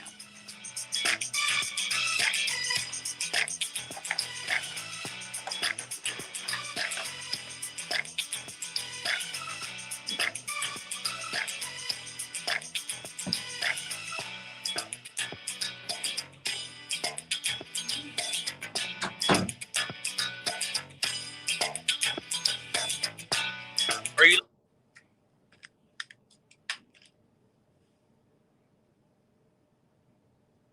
Hopefully we can get her back on in the near future to talk about the other bill. I thought she was fantastic.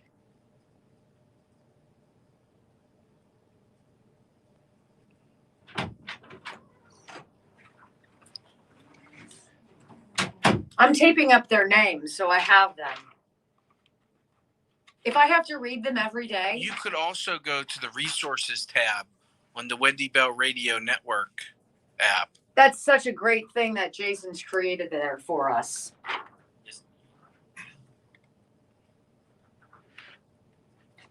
I need a water. No, you don't have to get it. Okay. You're getting old. I thought she was fantastic. I thought you did a good job too. I just let people talk. I was just going to say I've worked with a lot of people. Interviewing is definitely a skill that a lot of people don't have. They think they do, but they talk too much. You're only allotted a certain amount of time. Well, yeah, I know how I feel. Right. Why do I need to tell you guys? And you know to be how honest I feel. with you, these guys watch you every day. Right. They don't see her every day. Thanks, man. They don't see her every day. So I was thinking as she was talking, dang, I could be her mother. almost old enough to be mine. Wow. That would make me 6, which is utterly disgusting. So thank you for that visual. I said almost. There's no almost there.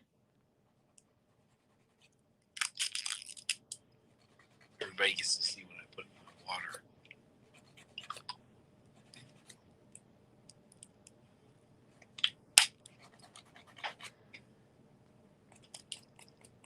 I can't tell you anything that I've had to drink other than beer on the weekend. It's all been water for the last 2 weeks. It's a good thing, isn't it? Yeah. I drink the rich water. Right. You rich people. And you're Perrier. I don't care if it's Perrier or if there's another brand, but they do tend to charge too much for sparkling water. I don't like sparkling water. My taste buds aren't used to it. I like my lips to not peel. Sorry. All right, so let's see here. I thought she was outstanding. Really like her. But you could tell she didn't know who I was. Some people, and who knows, her circumstances, she's busy, like whatevs, but like I have to research people if I'm going to talk to them. I just always, and that's on me.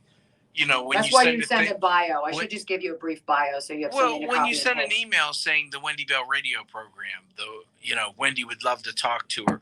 I mean, no, you have to make it easy and just be like, here's a brief bio about her. Give me a bio. I will. I'll give you something just to put on your desktop so it's easy to just send to somebody.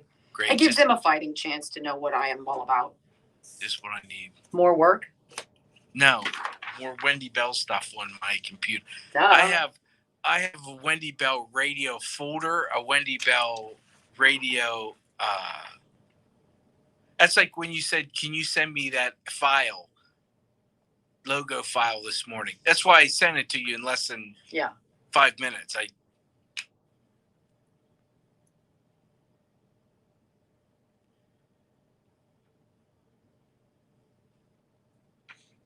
Is blue raspberry sparkling water with caffeine is the best. See, we're a non-caffeinated family. Well, Joe is. He doesn't do caffeine at all. You know what? The only thing, and I think I feel better. I do. The only caffeine I have is the coffee I drink in the morning. And then I go through water. I'm constantly, these things, I probably go through 4 a day, 5 a day. That's good for you. Should be a pivotal part of your plan. I don't really have a plan. I don't know. Really? What's my plan? I'm thirsty. What are you saying my plan should be?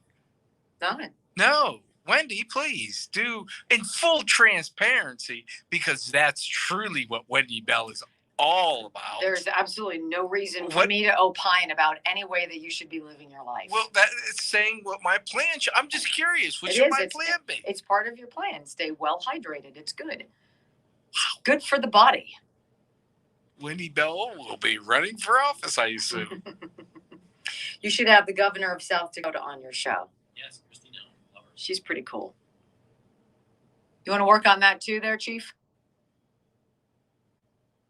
Me? Mm-mm. Oh, I was going to say.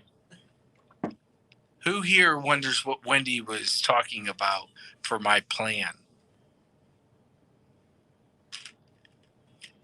Part of your wellness routine. Hydration is a big part of it. Oh, you're so full of it. So are fruits and vegetables. I'm allergic to those. Right.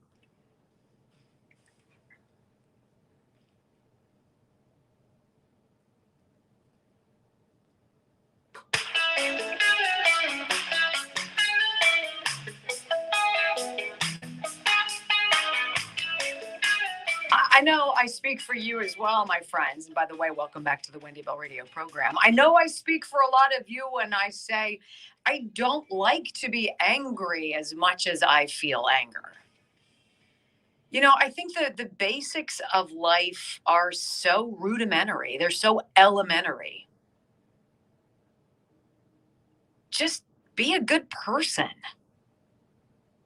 And more, I look around, and that's why I feel like my circle is very small. You really don't need that many people in your life to live a very fulfilling, joyful life. In fact, a lot of people are almost loners. I'd say I'm by and large a loner. It's easier. How many times do you need to be let down? Right? How many times do you need to see somebody's true colors before you realize that, quite frankly, you don't need a whole lot? Very little. You need your family, the people, whatever that family machination is. I believe you need some semblance of faith. I think it gives you a center ground, a place to turn when things go sideways, a place for solace and healing, right? You need very, very little. I'm so tired of people letting me down. It's mystifying, too, that the media and the government don't understand why they are so wholly distrusted. Trust is such a difficult thing to earn and such a quick thing to lose. And they don't even try to earn your trust. I was amazed that the FBI raided reporters affiliated with James O'Keefe and Project Veritas. Absolutely amazed that we live in an environment now where the federal government and its various offshoots can, in the darkness of night, bust in on an American citizen and treat them as though they're a terrorist. For what? For having information that you don't want the public to know about? I am absolutely aghast that it is okay in the United States of America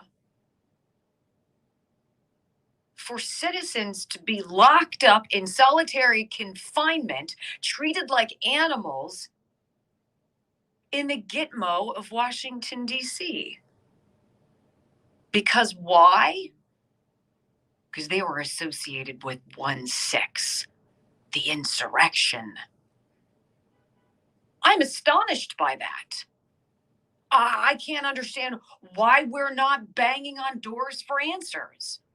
I'm one person. I have one microphone. I try to use it every day for 3 hours to the best of America's business, yes. But that's astonishing to me. The rolling over of people's liberties, their rights.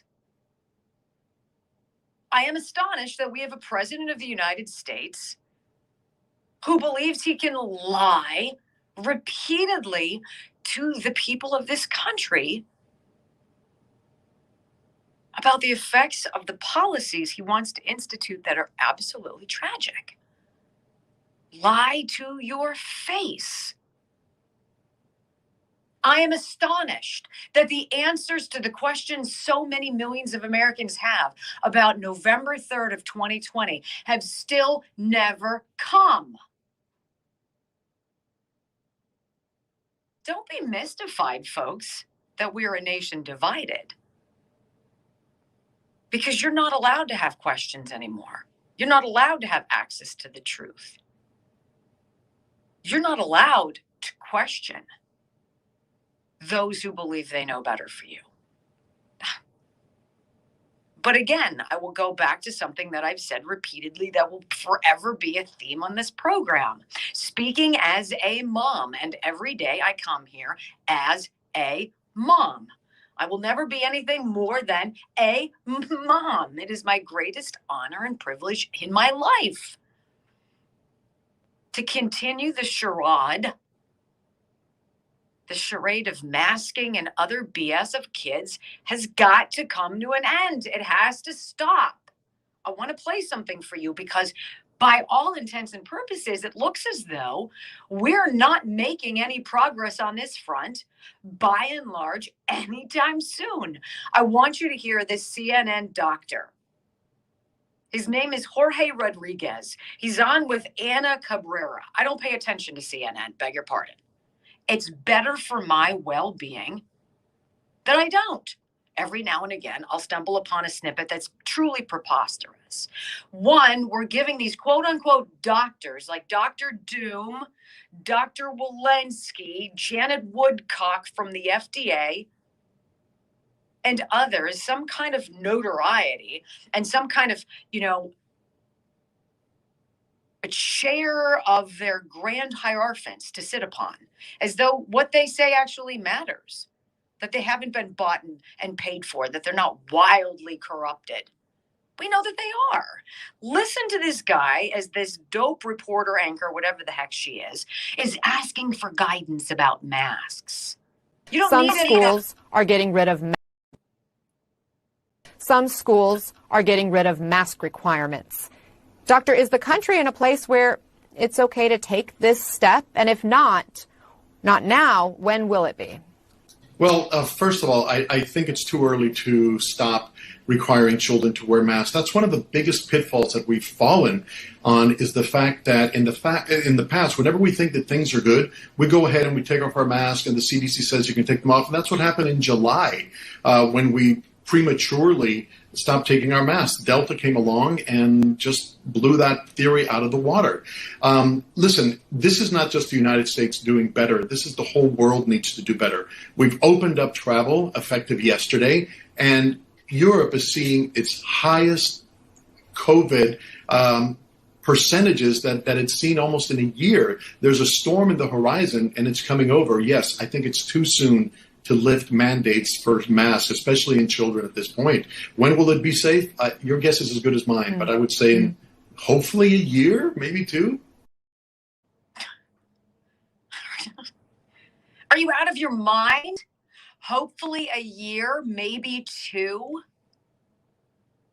I challenge any one of you listening to present me a study that shows that masks and the way that we protect, quote unquote, ourselves and our communities, because that's your obligation, that they actually do anything. Is anybody at school wearing an N95 mask? They're not. That's the one way you could actually try to protect yourself and others. 1 year, maybe two. But let us remember as we go back in time, these are the people who say you must believe what they say, even though their guidance has flipped and flopped so many times. We should probably reflect back upon Dr. Doom himself, who he demands to be the smartest guy in the world. He demands that you pay attention to what he says, even though what he says changes every other day. People should not be walking around with masks. Let me just state for the record that masks are not theater. Wearing a mask might make people feel a little bit better, and masks are protective. But it's not providing the perfect protection that people think that it is. Mark, there has not been any indication that putting a mask on and wearing a mask for a considerable period of time has any deleterious effects. There are unintended consequences. People keep fiddling with the mask and they keep touching their face.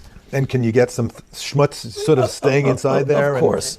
You do not need to wear a mask indoors if, in fact, you've been vaccinated. Good that you're vaccinated, but in a situation where you have people indoors, particularly crowded, you should wear a mask. So even if you are vaccinated, you should wear a mask. If, in fact, you are vaccinated, fully vaccinated, you are protected, and you do not need to wear a mask outdoors or indoors. When the children go out into the community, You want them to continue to wear masks. You know, if you look at children outside, particularly when they're with the family, walking down the street, playing a game or what have you, don't have to wear a mask. The pediatric, the Academy of Pediatric actually makes that recommendation that children should be wearing masks from 2 years old onward. And you're asking now, if your child is a member of your household, can you walk outdoors with your child without a mask? According to that chart, the answer is yes. But the child can't, not to beat it to death. Yeah. Yes. Okay. Because now the CDC says, I mean, I think I've got this right. 1 mask is better than 0 masks. 2 masks is better than 1 mask. But you don't have to have double masks. Is that right? I mean, you know, it became clear that cloth coverings that you didn't have to buy in a store, that you could make yourself, were adequate. And then you want it to fit better. So one of the ways you could do it, if you would like to, is put a cloth mask over, which actually here and here and here, where you could get leakage in, is much better contained. and are you a double masker, Dr. Fauci? It looked like you are. It would be funny if it wasn't so dangerous and so purposeful. I wonder, do you think they sit back in a room and giggle after they drop all of these conflicting nuggets of advice, none of which seems to be rooted in any kind of science? Do you think they just sit back and be like, wait till you see what I can make them do now? I think it's too soon to lift mandates for masks, especially in children at this point, concluded Dr. Rodriguez. Where is your proof? You know what this reminds me of, my friends? This reminds me of anybody like Christine Blasey Ford, who, when the whole thing that she was saying about Brett Kavanaugh being a serial rapist, roofing drinks and raping girls at parties that nobody remembers, when that started to go south for her, she started getting death threats, right? You've got to drop something that's unproven. We started getting death. Can you believe people were threatened? Show me. Prove to me. Where's your proof? Where's your proof that what you're doing isn't completely dangerous? I've got something I need to play for you coming up. Now, as a mom in me, just writhes when I hear this. Because my kids, like your kids, have to play by the same stupid rules because our schools don't stand up and say, where's your proof? Well, we have to follow the guidelines of our community leaders and those who are working in the blah, blah, blah. The health department. What if your health department is corrupt? What if your health department has been paid off? What if your health department is complicit? What does your health department know, truly? When you hear this little boy, you'll understand where I'm coming from in my heart. I want to thank Dr. Richard Rafferty from the Disc Institute of Pittsburgh. And I've told you this story before, but it's true that the piece of simulated spine that he has on the center of one of his conference tables at his office, I sat and I looked at it and I was like, good Lord, that is terrible. It's like this, it almost looks like a railroad that's been mangled in an accident. He's like, that's what bulging, herniated, and degenerative discs look like. I'm like, oh my gosh, you can fix that? And he said, well, if it's not too advanced, yes, we can. And it's called intradisc neutrosis. It's a procedure that we do. It's not surgical, but it is successful to the tune of 98% that heals people's backs. And it takes away their pain. And it works. I love partnering with somebody who can change people's lives and make them better. And that is Dr. Richard Rafferty at the Disc Institute of Pittsburgh. This is his phone number, 412-906-9600. Easy to remember, 412-906-9600, PittsburghDiscInstitute.com. So if we can agree that not even Fauci can agree on anything, if we can agree that we can't depend on the media or our medical professionals who are constantly changing the goalposts, can we agree to at least listen to the impassioned plea of a young boy? What he says, and I believe it will touch your heart. Coming up next on the Wendy Bell Radio program.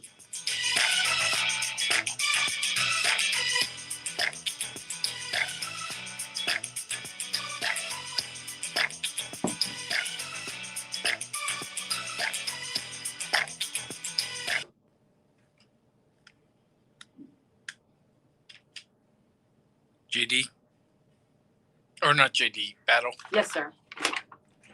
And I'm going to do Ireland contracting coming up too. Perhaps in our next You break. do right now. Do you want me to? Sure.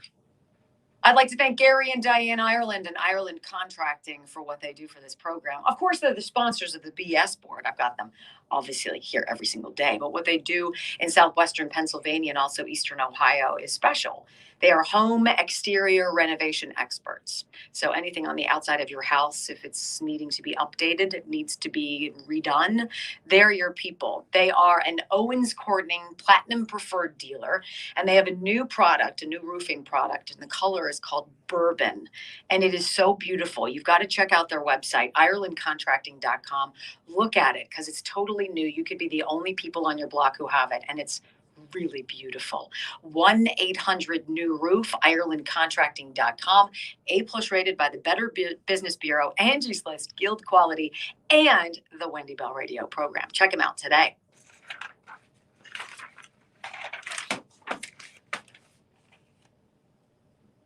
I think their sons are going to hopefully go into business with them. I think that would be the coolest thing, to have a job like that, to have a business that you own with your partner, with your spouse, and then to have your kids say, you know what, I want to be a part of this.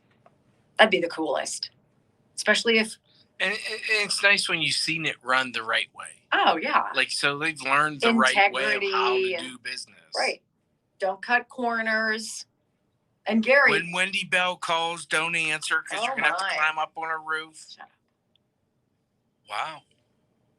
I will never call him again because he'll climb up on my roof. All of a sudden, I'll hear his feet up there and be like, we're going to have to go to HR. Gary. Why? Tell me to shut up. That's inappropriate. Oh, I'm sorry.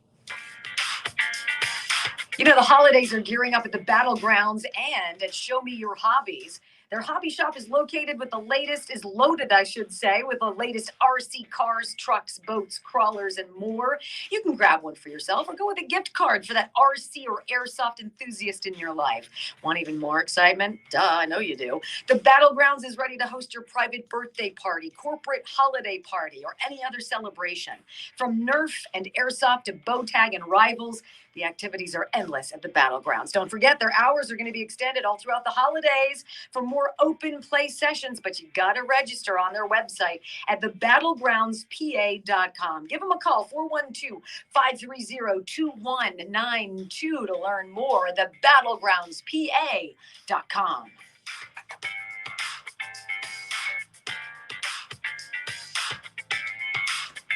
So it is heartbreaking when you have to. There's always a consequence for a decision made. And I think in our lives, we try to do obviously the best that we can do, making the best decisions that we can. So the ripple effect impacts negatively nobody. But it's one thing when you see repeatedly that what you're doing isn't working. It's harming the people you allege to protect. And you refuse to do anything to change your ways. It's called ignorance. I want you to hear now, Brock Sound. Where did you find this? Because it's just very poignant when you hear a young child talk about what it's like to be in a mask. I found it on Twitter. Someone had, actually, you know where I found it? Libs of TikTok. Libs of TikTok had this on. Basically saying, this is what you're doing to the kids. Pay attention. But Libs of TikTok. And listen to your kids. I want you to hear this. It is a little bit long, but it is important. And this little voice needs to be heard. What's your name, please? My name is Jimmy, and I go to middle school here in Palm Beach County. So far, we've been forced to wear masks for my entire time as a middle schooler. I have friends that I've never seen their smile. I have teachers that I've never seen their faces. It's really hard to hear people with masks on, and I can't tell if my friends are happy or sad.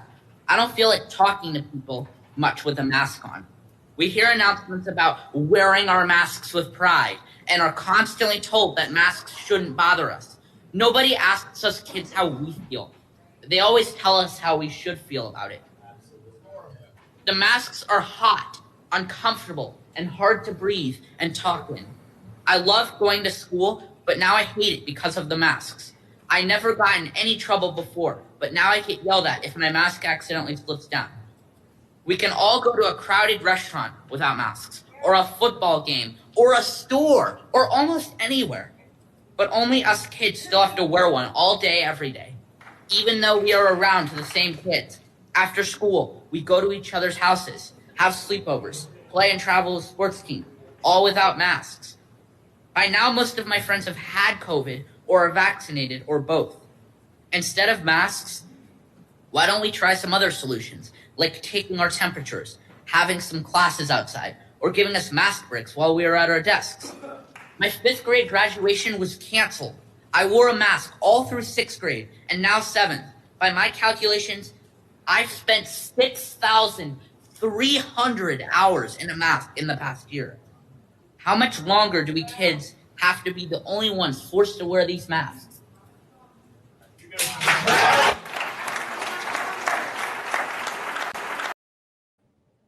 I mean, honestly. Truly. If your kids want the privilege of attending school in person, because yes, that's a privilege now, they have to do all of these things. Who is going to be that one person who stands up and says enough is enough? I think about my kids in college. My one son at Loyola Marymount University in California. You must be vaccinated to be on campus, but you have to wear a mask. It is the dumbest crap ever. At least at the age of 20, young adults can process things for themselves. But forcing children, and only children in this country, to live a punitive lifestyle for the luxury of getting an education, which by and large, if we look at the numbers, isn't working.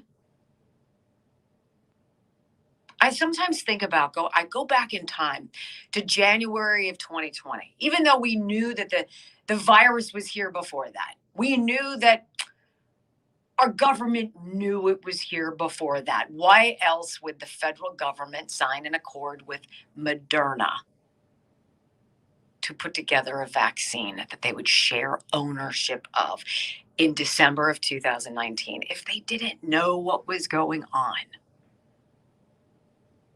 You know, we're told to trust something that was on the market in 6 months, where our other child vaccines that we make our children get to go to school took 10 or 20 years.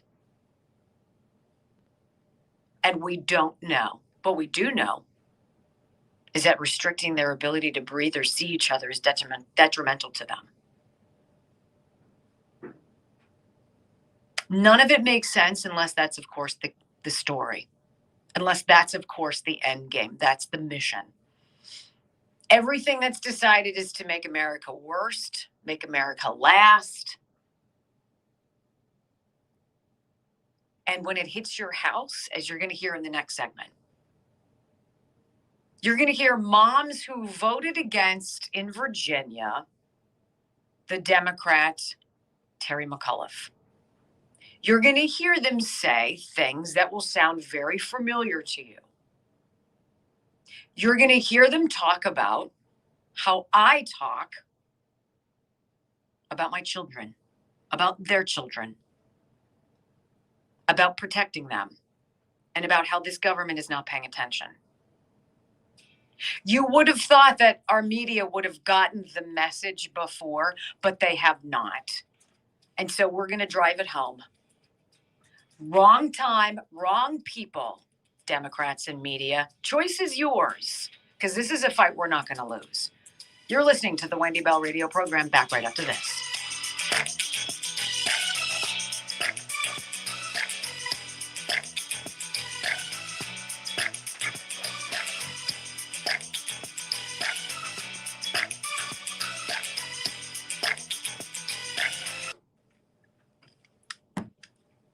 What he says is amazing.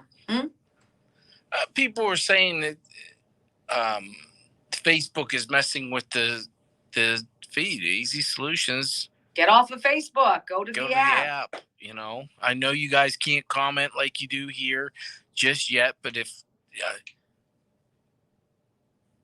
You will soon.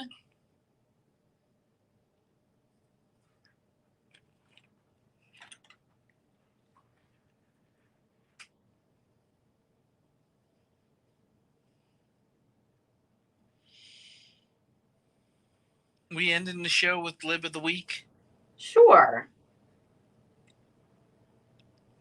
I had to get 2 again. It's just too juicy and too ridiculous. Yes, I agree, and it's really unfortunate. It's very unfortunate.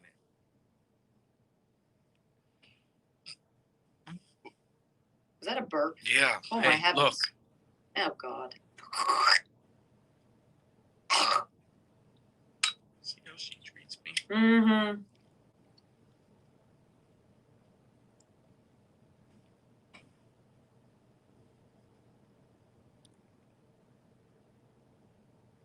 I guess I wonder why anybody cares what Prince Harry thinks or Matthew McConaughey says. Why do you care? Why? Why is there like some perceived importance in some people than others? I don't get it. I don't get. I don't get Hollywood. I don't get it. I don't care. Matthew McConaughey. No, I don't get it. But like, when I think of like the royalty, quote unquote, royals, Boy, I like don't care you about have that. not lived any semblance of a real life at all. At all. Like, so really. Why do we care? And literally, I have never opened up. I remember when Princess Diana and Prince Charles got married. I think it was 1980. I was too young.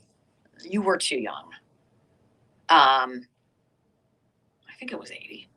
And I remember watching the wedding, and it's just the grandeur of it is kind of captivating for a while. And then you're sort of like, this so doesn't apply to anything that we're doing here. So why are we doing this? This is amazing too. Story out of Breitbart. I'm gonna have to hit it.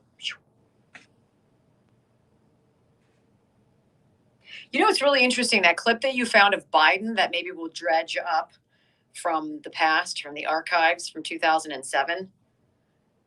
He must have had some serious plastic surgery done. Who's that? Joe Biden. Oh. I mean, I know he has, but I think when you see it and you see something that was allegedly 14 years ago and you're like, wow.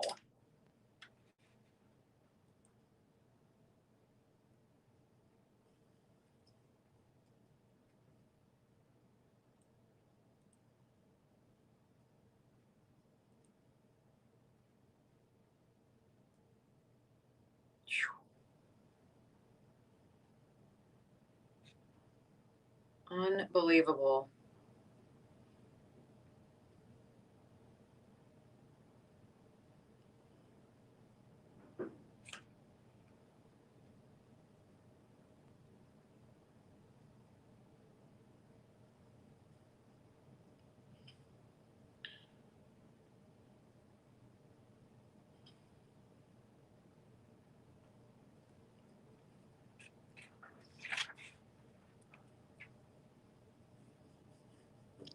I try to read as many messages as possible, but every once in a while I get stuck on a message that I have to read multiple times and it still doesn't make any sense to me. So, Is that right? And the thing is I see messages, each individual message, right? So when you guys respond to a message, it looks like your message to me is the same, is like independent of itself. So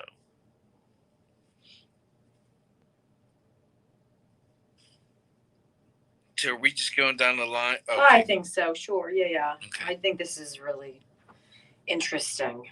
I do too. I think the CNN one is interesting too. I don't think we're gonna have time today, but. Which one's that? Oh, Ask Wendy Anything tomorrow. Oh, that's right. You can email me or you can call in. I've already started getting emails for Bad Joke Friday, so.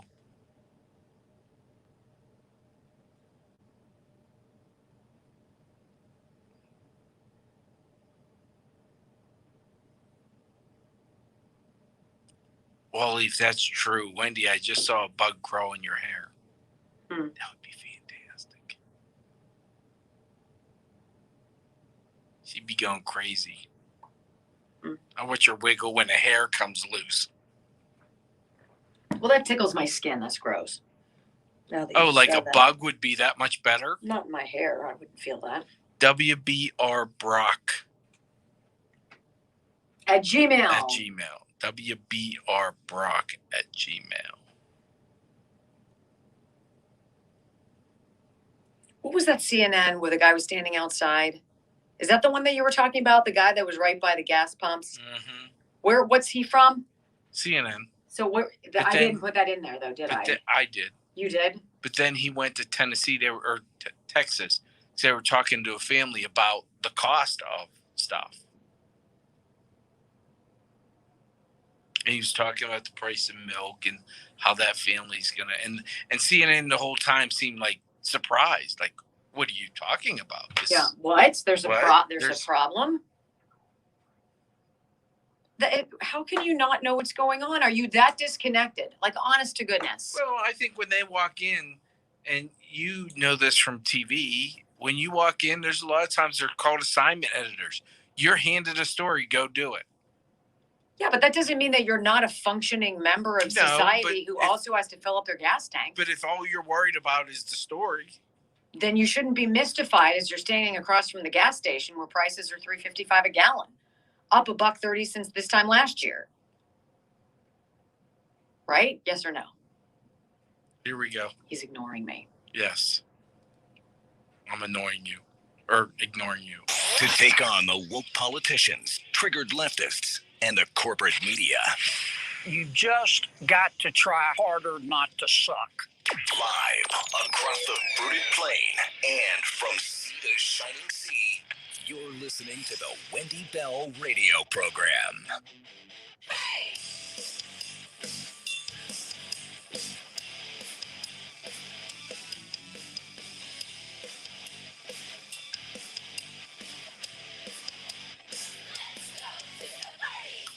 Welcome back, everybody. We are already cruising into the third and final busy broadcasting hour of the Wendy Bell radio program. Thank you so very much. Do not miss, coming up at the bottom, we're going to have Lib of the Week, and actually it's Libs of the Week. We do have a segment every Wednesday. I like to give you guys a little smattering of the other side, and it's usually something that's completely wow. Today's will not disappoint. I promise you this. The disconnect is really interesting to me. I don't understand it. And I was thinking about this in the commercial break. How many of you have somebody in your life, a family member, a friend, who politically does not agree with you, of course, but is very intelligent, who you've had enjoyable conversations with, somebody you love, somebody you respect, who does not see the reality of what you see? I don't understand this great disconnect.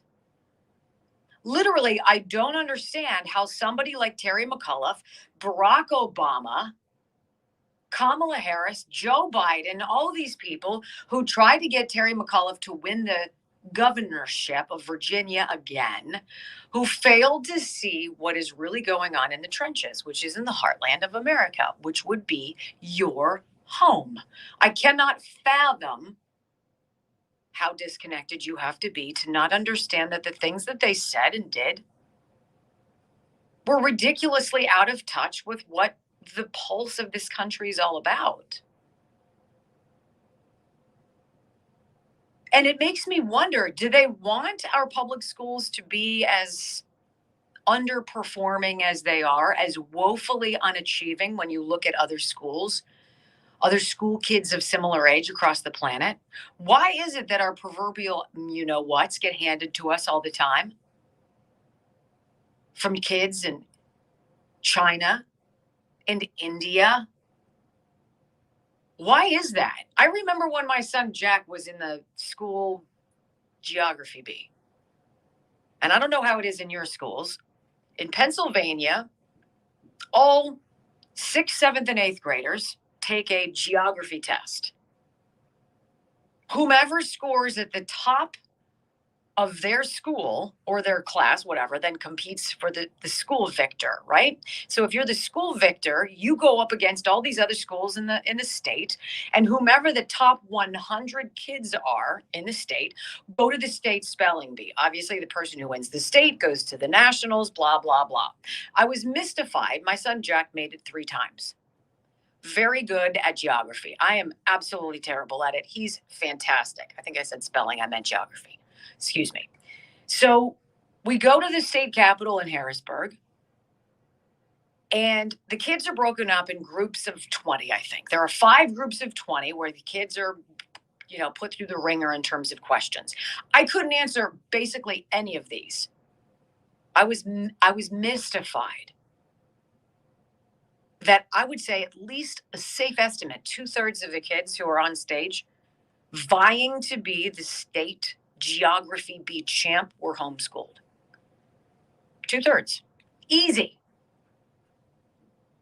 Might have been 3 kids who were in the public school system, the rest either parochial school, private school of some nature, charter school, or homeschooled.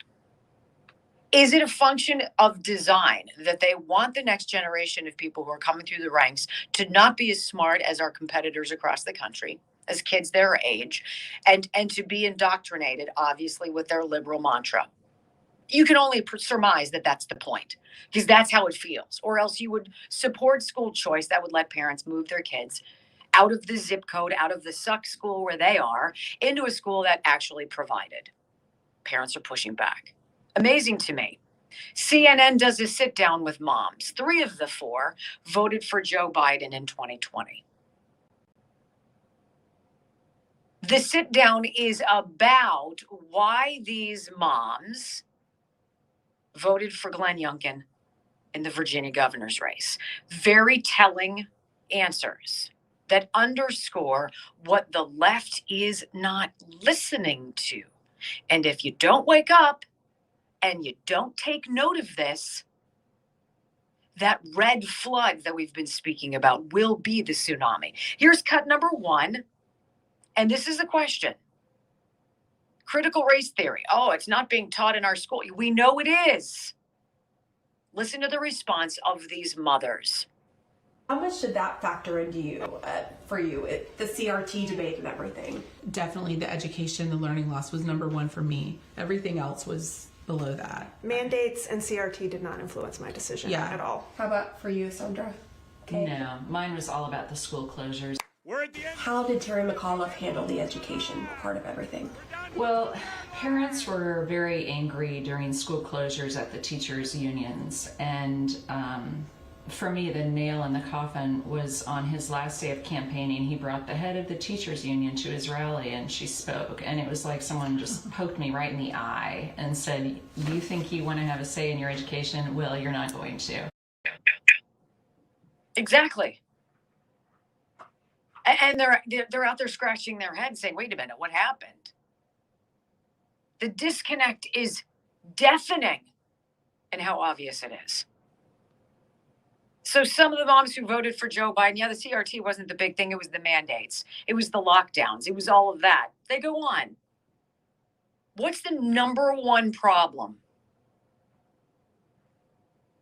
And this is a very interesting response. Now, I don't want the Democrats to listen, so I almost, right? Because I don't want to give them an advantage here. But I don't believe that they fundamentally know how to remember what it was like to actually do the right thing and care about other people. Listen to this question, very telling. Do you think that's why Glenn Youngkin won Virginia, because he made education such a centerpiece of his campaign? I do. We felt listened to for the first time, or I did. If Terry McAuliffe had made it more of a centerpiece, made listening to parents, listening to their concerns, made that more of a centerpiece of his campaign, would you have maybe voted for him instead? Or were there other concerns you had? He seemed very sort of dismissive of the general voting public. Terry seemed to be campaigning everywhere but Virginia. Show up for democracy, for Virginia. They say they were also off-put by former President Obama when he came to Virginia to campaign for McAuliffe and called education issues, quote, phony, trumped-up culture wars. Offensive in what way? I just feel like they're really tone deaf, they're really dismissive and kind of blanket statements. It reminded us of the school boards. They weren't looking at the concerns on the ground. The concerns on the ground were we were really concerned about our kids' education. And the Democrats were not listening to that. The Democrats were not listening to that. You still are not listening. These are the same people who demanded that your kids be online.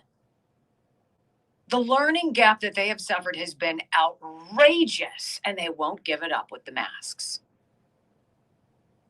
And then the pounding about the former president, about Donald Trump. It doesn't work. And what about like in Washington with the Democrats' agenda and the back and forth and the two bills not being passed? Did that have any sway at all on you? Nope. Another problem in their view, the Trump factor. We wanted to move on from the Trump administration. I felt like it was really tone deaf to just discount parents and the whole educational struggle and to, make it about Trump all of the time. I mean, there's a place for that, but he never really talked about what he was going to do to improve things. Mm-hmm. He just talked about how bad everyone else was, and that was a real turnoff, especially, leaving our kids in the dust. So here you have moms talking about the single biggest issue, and it is their children. It is not this bill. It is not the things that are going on, the bickering on Capitol Hill. It's not about the insurrection. It sure as heck isn't Donald Trump. It boils down basically down to one thing, their children, and their children aren't being served. And finally, I want you to hear this. The prediction, and remember, 3 of these 4 mothers voted for Joe Biden.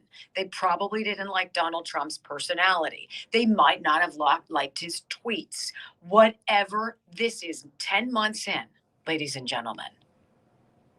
And this is how sour these women are on Democrats. Go. They believe the way once Biden supporting suburban moms helped propel Republican Glenn Youngkin into an unlikely victory in Virginia could happen again across the country for the 2022 midterms if parents continue to feel ignored about their kids' education. What do you think the message is to Democrats from the election results in Virginia? You're going to keep losing if you don't pay attention to parents. They neglected us, they neglected our kids, and they ignored the parents. And so they're going to have to re-earn your trust. Absolutely. And that's going to take a while. It's going to take a long time. It's going to take a long while. When I think about this, what is the single thing that unites us? Literally at the core level, the base level of who you are, it's the protection of the kids. I don't care if you're black, if you're white, how you vote, what your religion is, from what country you come, how much money you have, what you do for a living, take every other reason that they could categorize us, whether you're gay or straight, doesn't matter. They've picked a losing battle. And the more they push to vaccinate kids, to take the decision out of the hands of our parents, out of your home, away from your kitchen table, this party is going to plummet, crumble, and I hope it does. Period. Sierra Experts is a business I support, I trust, I care about what Bruce Freshwater has done with his business, and he's created a core around him of really smart people whose job is information technology, the systems that go into making websites run and function and represent you and your small business. Sierra Experts is a managed service provider, started here in Pittsburgh, but they do business all across the fruited plain. They are experts in a host of things: website design, network monitoring, digital marketing, custom-made software development, even backup and disaster recovery. They are the team that you need, the experts you deserve. Get in touch with them today. Online, SierraExperts.com. SierraExperts.com or call 412-379-8333. Tell Bruce Freshwater Wendy Bell Radio sent you. He's great. When we come back, I want to talk about something that just crossed right now. Apparently, 11 Democrats have seen the light. 11 Democrat senators fed up with Biden's gas prices. What they've just done, is it enough? Too late? You're listening to the Wendy Bell Radio program.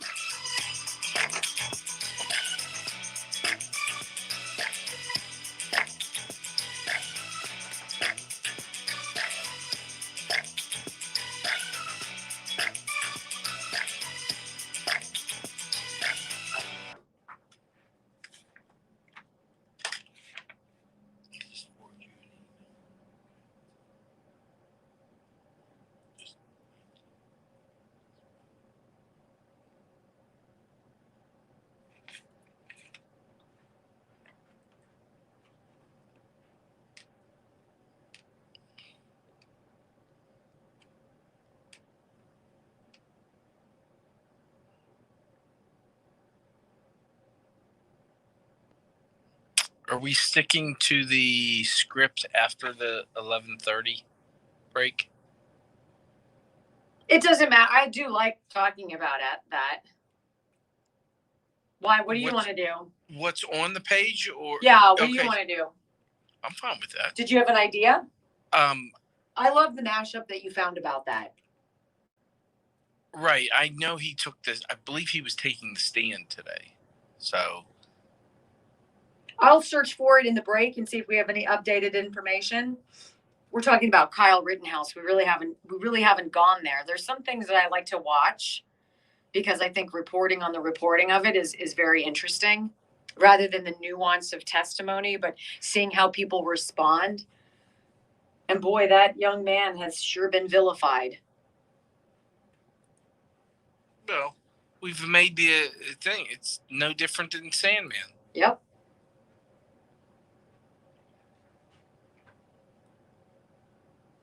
Oh, Sandy, that's really nice for you to say. Thank you so much. She said. I was Lee is wonderful. saying he's on the stand now. Yeah. What'd Sandy say? Some of She us- says the show just keeps getting better and better. Oh. Which is a very nice comment. It's because you're here? Kidding. I'm pretty sure it is. You don't have to tell us that. We know. Oh my goodness. What? I'm in a good mood today.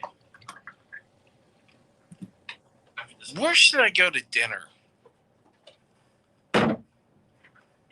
You're going tonight? You're going to Stinky's tonight, right? I don't know. Should I tell them I know you? Who? Stinkies? They know who you are. Be like, I know Wendy Bell. They know who you are. What are you talking about? Just kidding. Wear your sweatshirt. You'll be hailed a hero. I don't know if I'm going there or not. Really nice people. Oh. Some of my favorites. They always make it a point to come say hi. They're dynamite. Yeah. Dynamite. You know, and there are chefs, there are cooks in the back who've been there for years and years and years. Wow. Such good guys. Here we go. Wonderful people. Hi, Will. Hi, John.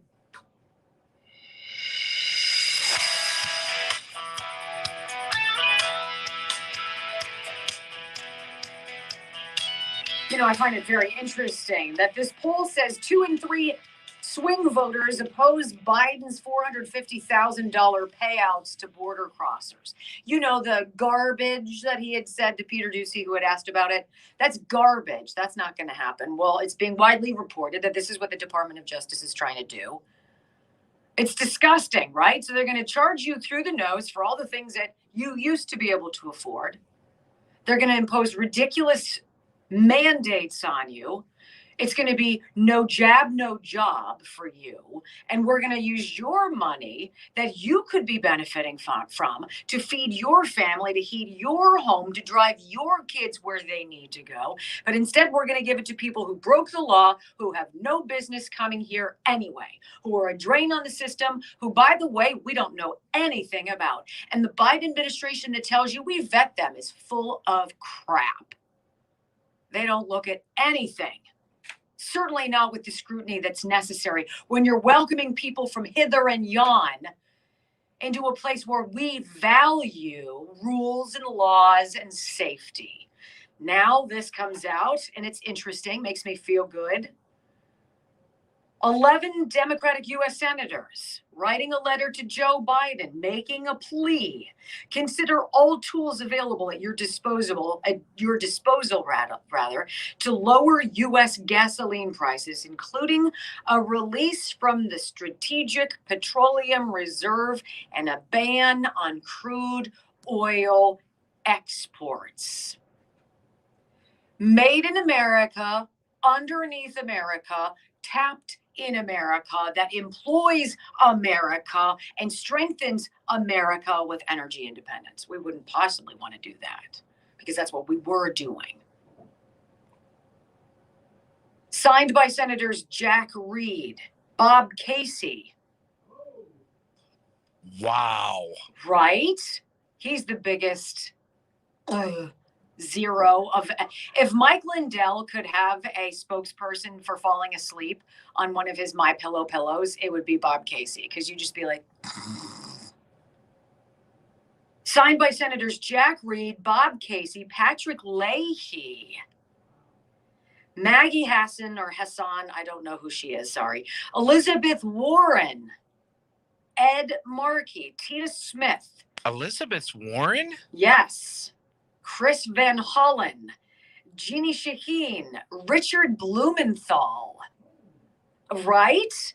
And Sherrod Brown. You guys. There's some people in there you would never Hello- expect to go against me. Yes, Wow. The letter points out that AAA shows, quote, the national price for a gallon of gasoline is the highest it has been since 2014, with an increase of more than $1 per gallon since this time last year. Well, the AAA obviously isn't looking at California, because there are places there that are paying more than $7 a gallon. But you're right, this should totally push us into getting all electric cars, because you can afford that Tesla, right? And the power grid can afford that whole battery thing, right? Right.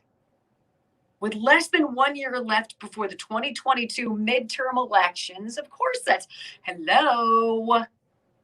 The Democrat signatories, some of whom will be on ballots next November, added that, quote, in our home states, high gasoline prices have placed an undue burden on families and small businesses trying to make ends meet, and have proven especially burdensome as our constituents continue to recover from the economic fallout of the COVID-19 pandemic.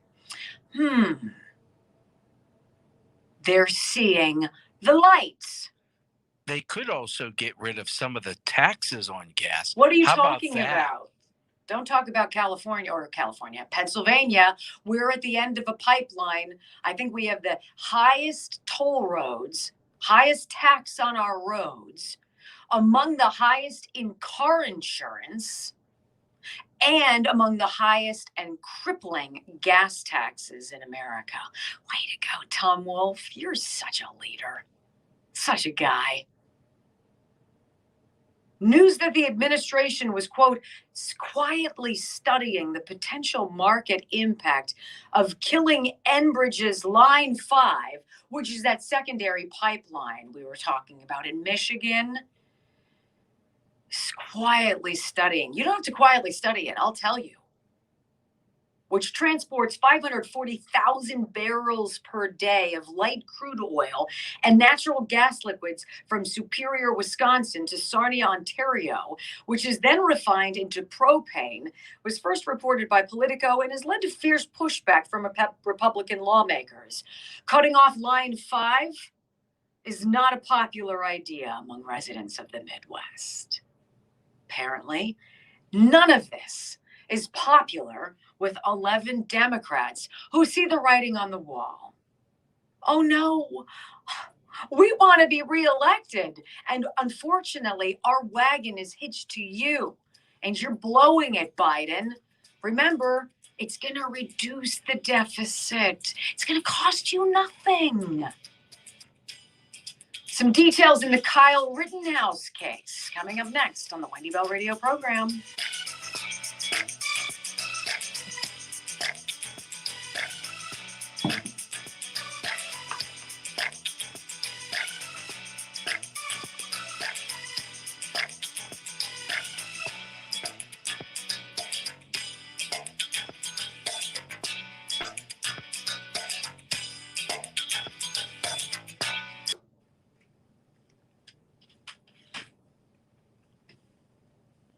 I think it's hysterical that Native American Elizabeth Warren wants to, they talk about being held hostage by countries that don't have our best interest in it.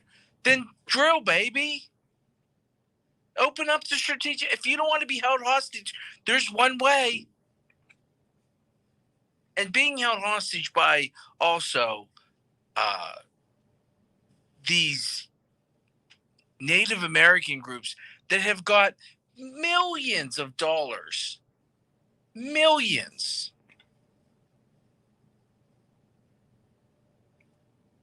I bet you if you cut them in, their land wouldn't be as important. And why should Saudi Arabia or OPEC or the cartels, as they like to, why should they have our best interest at heart? They're about making money. So are we. Yeah, this government, though, is about strong-arming your ability to make money and then making you pay through the nose with the money that you have left and give it to illegal immigrants. Don't you love how they get held hostage? So what's their response? Their response isn't to fix that. They immediately turn to you and hold you hostage. You want that bacon burger? It just went from $12.95 to $29.95. And it's not wasabi, or what do they call that beef, the expensive? Wagyu. Wagyu. Wasabi's the hot stuff. I wouldn't know. Well, I've never had Wagyu beef. Is it good? Who has? I don't know. Why are you looking at me as though this is what we dine on every night? Are you kidding me? I'm about to drop a tuna noodle casserole on my kids, and they're not going to be pleased with it. Joe likes it, and I like it. You know what's really good? But they're not going to like it. And I'm going to be like, well, sorry, honey. Tightening the belts at the... It's not quite beans and rice yet, but, it is affordable, and it sticks Mac to your and ribs. cheese with tuna in it is very good. So you might be able to pass that off. I've never had your casseroles, but I wasn't a big casserole guy. I wasn't a big casserole person either. My mom made them all the time because my dad liked them. And they're cheap. How about beef stew? Oh. You like it? Beef stew? Oh, woof. It's Are awful. you serious? With mushy carrots and then there were like chunks. Have you ever had your mother's mother-in-law's beef stew? I'm sure it's fantastic. What? Why would I have had your mother-in-law's beef stew? Your mother-in-law's. She's never made beef stew. But if she made it, it would be good. You've never had there's a place that makes a Guinness stew. It's fantastic. Shepherd's pie. I like that. That's beef stew with mashed potatoes on top. It's not in some syrupy, weird gravy with mushy vegetables. That's why you get some buttered rolls, and you sop up the gravy of the stew. You know what? I'll tell you this. Or put it on mashed potatoes. Would you stop yelling at me because it's really loud in my ear? Wow. You've got me upset. Because I told you I'm not a big fan of beef stew. I haven't had it since I was probably 10. But it would cause the gag reflex in me, literally. Right? Jason loves beef stew. Right? Well, he's a big soup guy. You're still yelling. Yeah, thanks, Jason. I hate him. It's been probably 40 years since I've had it. So don't bat. I would shut up. Things change. Ugh.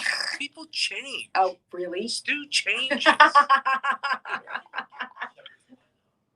There's a place on the south side that has really good. Claudia used to, right? Are they still open or No, they closed? It's Piper's Pub. Mm-hmm. It's right across the street from. You mean Piper's Pub that used to be in Oakland?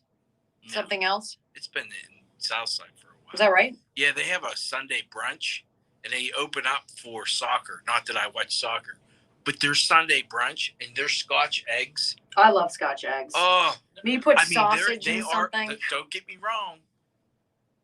The Scotch eggs are. If you're listening, Pipers, the Scotch eggs are a little pricey. Oh my God. Oh, so good, but a little pricey. Hello, welcome to everything in your life.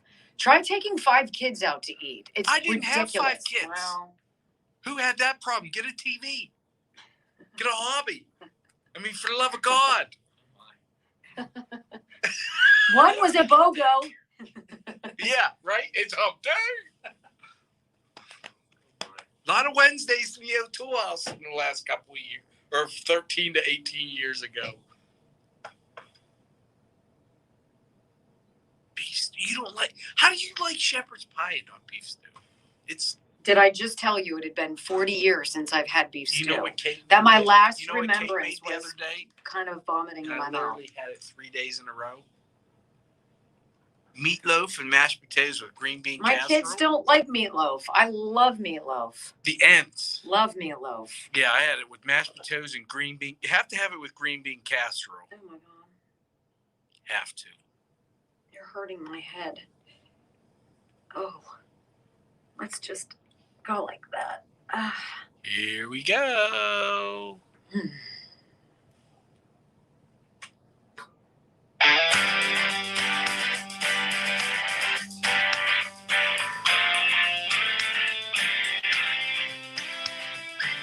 So there's a very interesting court case going on. I know a lot of you are plugged in. I'm watching the stream right now. A lot of you are telling us that Kyle Rittenhouse is on the stand. Of course, he was the then 17-year-old who last August went from his home in Illinois, crossed state lines, went into Wisconsin, into Kenosha, to a Black Lives Matter demonstration, if you will.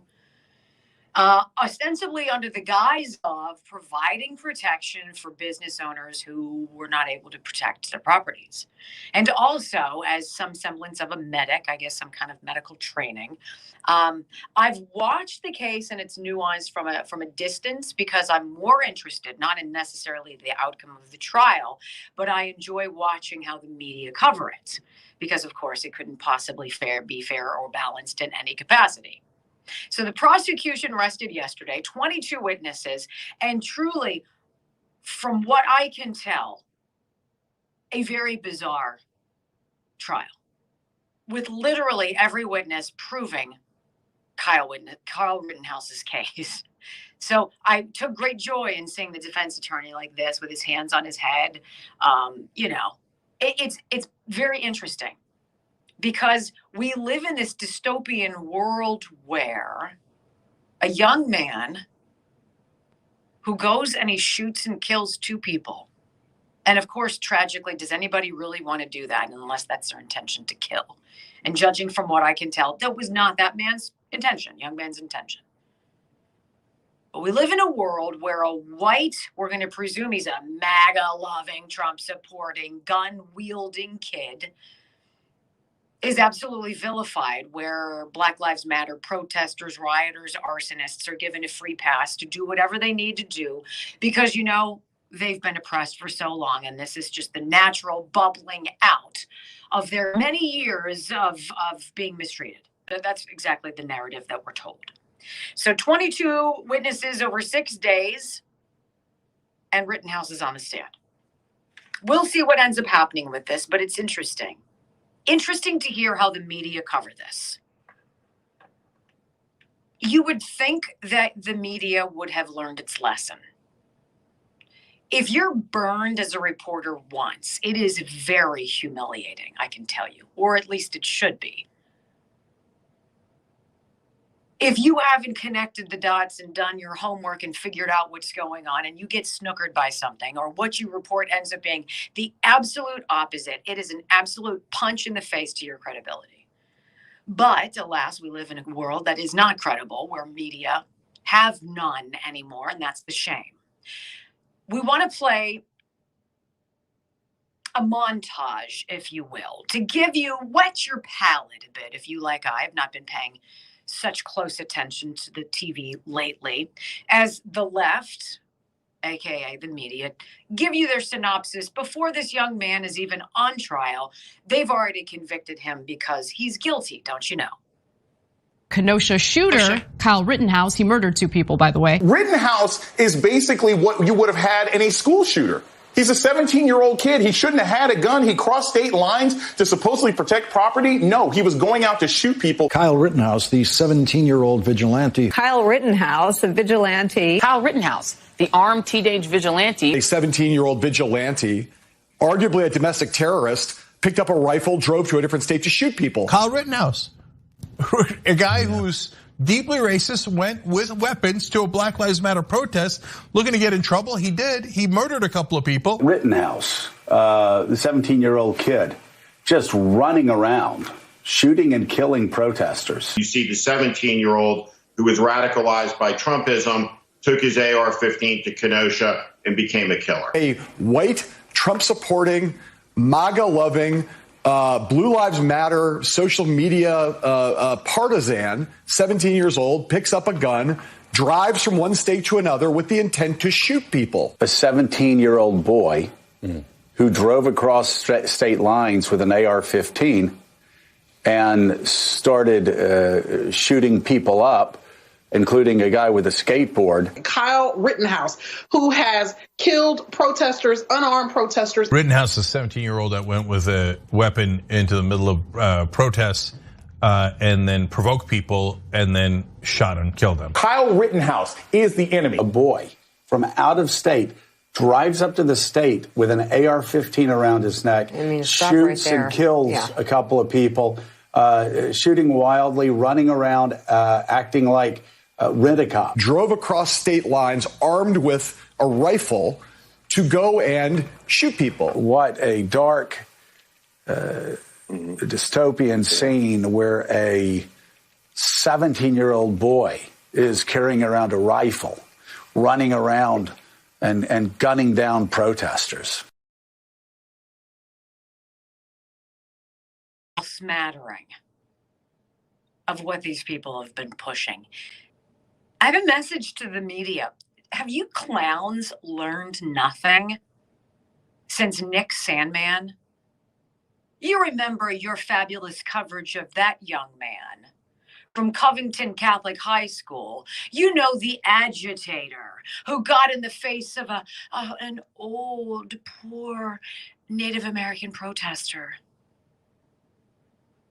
You know, the same young man who took you for a ride to the tune of, I hope, hundreds of millions of dollars because of your endless slander and libel. Have you not learned anything about waiting to find out what actually happens? How about the facts of his story? How about waiting for a testimony? How about just reporting the events as you've been told them? And then waiting for the testimony and the video, including an FBI drone, which blew apart the prosecution's case. How about the video? How about the footage, the still shots? How about the interview with the reporter from the Daily Wire who was on the ground? Did you learn nothing about what it costs you to do what you just did to Kyle Rittenhouse, a la Nick Sandmann? There is innocent until proven guilty. There are steps in law. There are certain constitutional rights we all have that you don't care about because you're affected by the Holy Trinity. Hating Trump, connecting anything to racism, and then tying it all to January 6th. It is the universe in which these people live. Deeply racist, they called him. How do you know someone is deeply racist? In fact, I dare say anybody who says that is in fact the racist. That's dangerous. Kyle Rittenhouse, a deeply racist vigilante. Did you listen to him talk? Because he's talking right now and you haven't even heard his side of the story. Sort of like, oh, Aaron Rodgers. You never heard what he had to say before you decided to jump in and weigh in with your faux morality, beating the drum of justice without having any of the facts. It's sort of like what happened to Dave Chappelle. Did you ever watch his video, his special called The Closer, LGBTQ Transgender Society, before you decided to become outraged and demand that Netflix sever ties with him? Or are you just a victim of your own victimhood? Because you don't ever take the time to find the truth. Because that takes time. It takes integrity. It takes honesty. It takes morality. It takes fairness. Alas, these are unfair times. What you saw if you were watching the stream of that video montage, and heard if you're listening on the radio, is the media talking heads scrounging for any semblance of relevance, scrounging for a moment to sound as though they have an expert opinion. Does anybody come out anymore and say, you know what, I don't know. I don't know what he was feeling in that moment because I wasn't there as Kenosha was burning and people were marauding with firearms in their hands. I can't possibly know what it was like to be in his shoes. I think it's best for us to reserve judgment until he's afforded the opportunity to defend himself, if he so chooses. Well, that would be the highly moral thing to say. It might not be the clickbait that they want on all of their websites. It might not generate the ratings that they're desperate for because people are tuning out in droves. Because this, my friends, is what you get when you tune into the mainstream media. Radicalized by Trumpism, says one of the people. Do you know Kyle Rittenhouse? Have you talked to him? No. And you don't need to, because all you need is an opinion and a microphone. There you go. Killed unarmed protesters. He's the enemy, acting like a rent-a-cop. The left asking, what business did 17-year-old Kyle Rittenhouse have in Kenosha? But never one asking, what business did rioters and looters and arsonists have in destroying people's property, their livelihoods, and their business dreams? You might as well just take Nicholas Sandmann's Make America Great Again hat off of his head and put it on Kyle Rittenhouse. He's guilty before he's even said a word. And that is your media today. That is the narrative. Everything inside out and upside down. And if you say otherwise, you're a racist. You're a Trumpist. You're an insurrectionist. I will pay attention tonight to the coverage of this case, of what he has to say, and then how these talking heads try to spin it. Because the spin will be the one thing that you can depend on. You notice how they got rid of the insurrection, but they slid in like a school shooter. Isn't that fascinating? As a former decorated member of the media, oh my, how far you've fallen. It is a disgrace. Not only do you not represent the people, you are a danger to the people and to anybody who happens to spend a moment paying attention to what you say. More Gains Fitness has 4 locations in southwestern Pennsylvania, Somerset and Cambria counties. And the thing that I love about More Gains Fitness is the people who own it. Husband and wife team, veterans, hardworking, passionate, patriotic, dedicated to helping you get your best self back.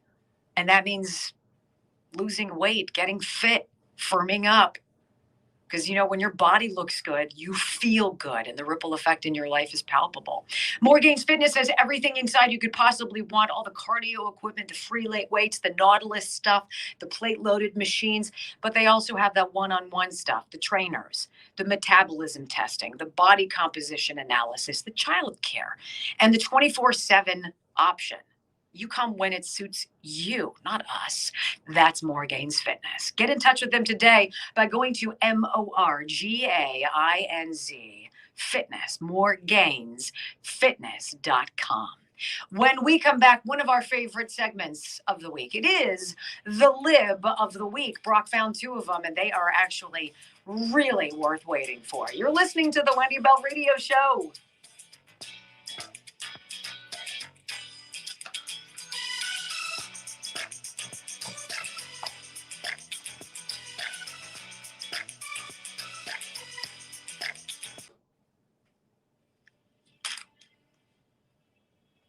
JD. Oh. I don't want to jump the gun, so I'm going to bring you and Jason on this decision of a banning. Amy, on here, said green bean casserole was gross. I like it. And I like it with the canned green beans. Do we ban her or? No, she's entitled to her own opinion. I think she needs to deliver us. I think that I'd like her to respond if she is a fan of stuffing, because that would tell me an awful lot. That's banning then? If you're, I have a recipe that you would like to have then. If you're anti-stuffing, that's where we draw the line? I think so. I think that a girl's got to have a line, and stuffing could be the line. When it's Thanksgiving, are you big on everything or do you stick to one thing? What do you mean? Like, do you proportion it out to like a little bit of stuffing so you get a little bit of everything, or do you go and going, all right, the yams not so much, so I'm going to double down on the taters and the stuffing? Listen to you, double down. You could not be more of a yinzer if you tried. I love anything I can put gravy on. My mother-in-law's gravy is the best. On everything. My mother-in-law's gravy is great. My mom's gravy is great. Kate makes this gravy. It takes her an hour, and literally you could drink it. It's that good. You know how I know? I had it with my meatloaf. I'm telling you, the tuna noodle casserole is going to be a game changer for these Telling boys. you. They're going to hate it. I do too. I haven't made it. Tuna noodles stinks. No, it doesn't. Here we go. Shut up. I like talking about my friend, Attorney John D'Onofrio, and what he does for people. Because you can say he gives you peace of mind almost flippantly, but he gives you peace of mind when it comes to what happens to your estate, your wealth after you pass away. Spells it all out for you. You do it. You set it up with him, and he walks you through the legal maze, and he makes sense of it so that you feel and breathe comfortably. You need to get your plan together, and you should, and you can. It's easy to talk to him. 412-928-2068. Guy's got 40 years of experience doing this, and he's my lawyer. I trust him. John D'Onofrio, 412-928-2068.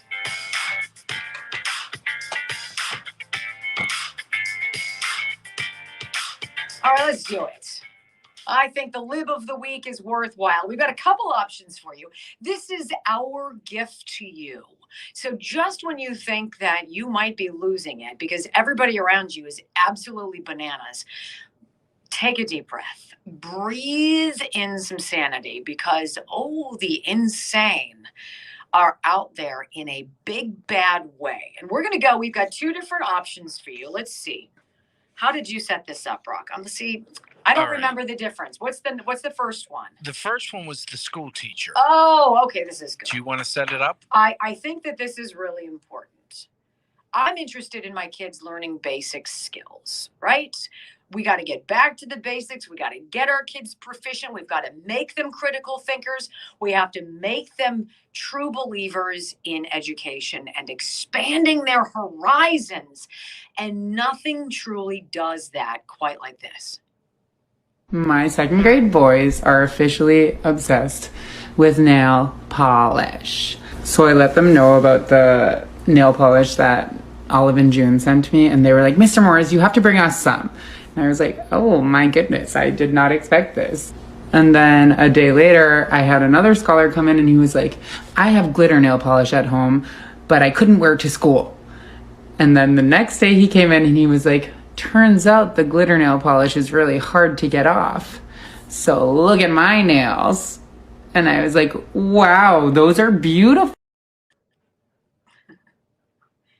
I love his. Nothing about the math curriculum. No. I love his effusive love of cosmetology. I think that's outstanding. Maybe not necessarily in school per se, but there's one offering for you. God love him. And then there's this one. This is what, Brock? This is the girl who will not be winning Daughter of the Year. Yeah. This is where freedom in your family hinges and dies right here. I gotta be honest, I am a little over pretending to have empathy for conservatives who created their own mess. I found out this week that my dad is retiring a few years early, which on its own is not a big deal. But the reason I found out is because my mom told me that Christmas is canceled, which is also fine. I didn't want to have to get them gifts either. But the reason Christmas is canceled is because they are going to be broke. And the reason he's retiring early is not because he wants to. It's because his job is going to require the vaccine, and he's refusing to do it. So you would rather be dead ass broke than get a safe and effective vaccine. And as she's telling me this, I'm trying to be as supportive as I can and understanding as I can, but I just don't care. If something bad is happening to you because you're not getting the vaccine, that's on you. I support your choice to not get vaccinated, but get vaccinated or stop complaining. The way I see it, those are your options. You know, there's a side of me that almost giggles at this, but then there's a side of me that says, oh my goodness. Like literally, this is what people think. And I know from experience that this is what people think. That's scary. That's extremely scary because if you're her parents, I didn't want to just get them get anything. it or whatever. Just get it or whatever. That's where we are. I just saw this here in Pennsylvania. Commonwealth Court rules acting health secretary failed to comply with state law by ordering mask mandate. This could be very big. The court voting 4-1 that acting health secretary Beam failed to comply with state law when she ordered the mask mandate for schools and child care facilities. I think we've got a big story coming up for you guys tomorrow. If only we could spread it far and wide so that other people get the gist of it. I wanted to leave you with this. The NFL has fined the Green Bay Packers and Aaron Rodgers for violating COVID-19 rules. Not because Aaron Rodgers decided not to get the vaccine that they knew about. No. The Green Bay Packers have been fined $300,000 and Aaron Rodgers himself $15,000 because a photograph was taken at a Halloween party among Aaron Rodgers and some of his teammates, and Rodgers was seen not wearing a mask.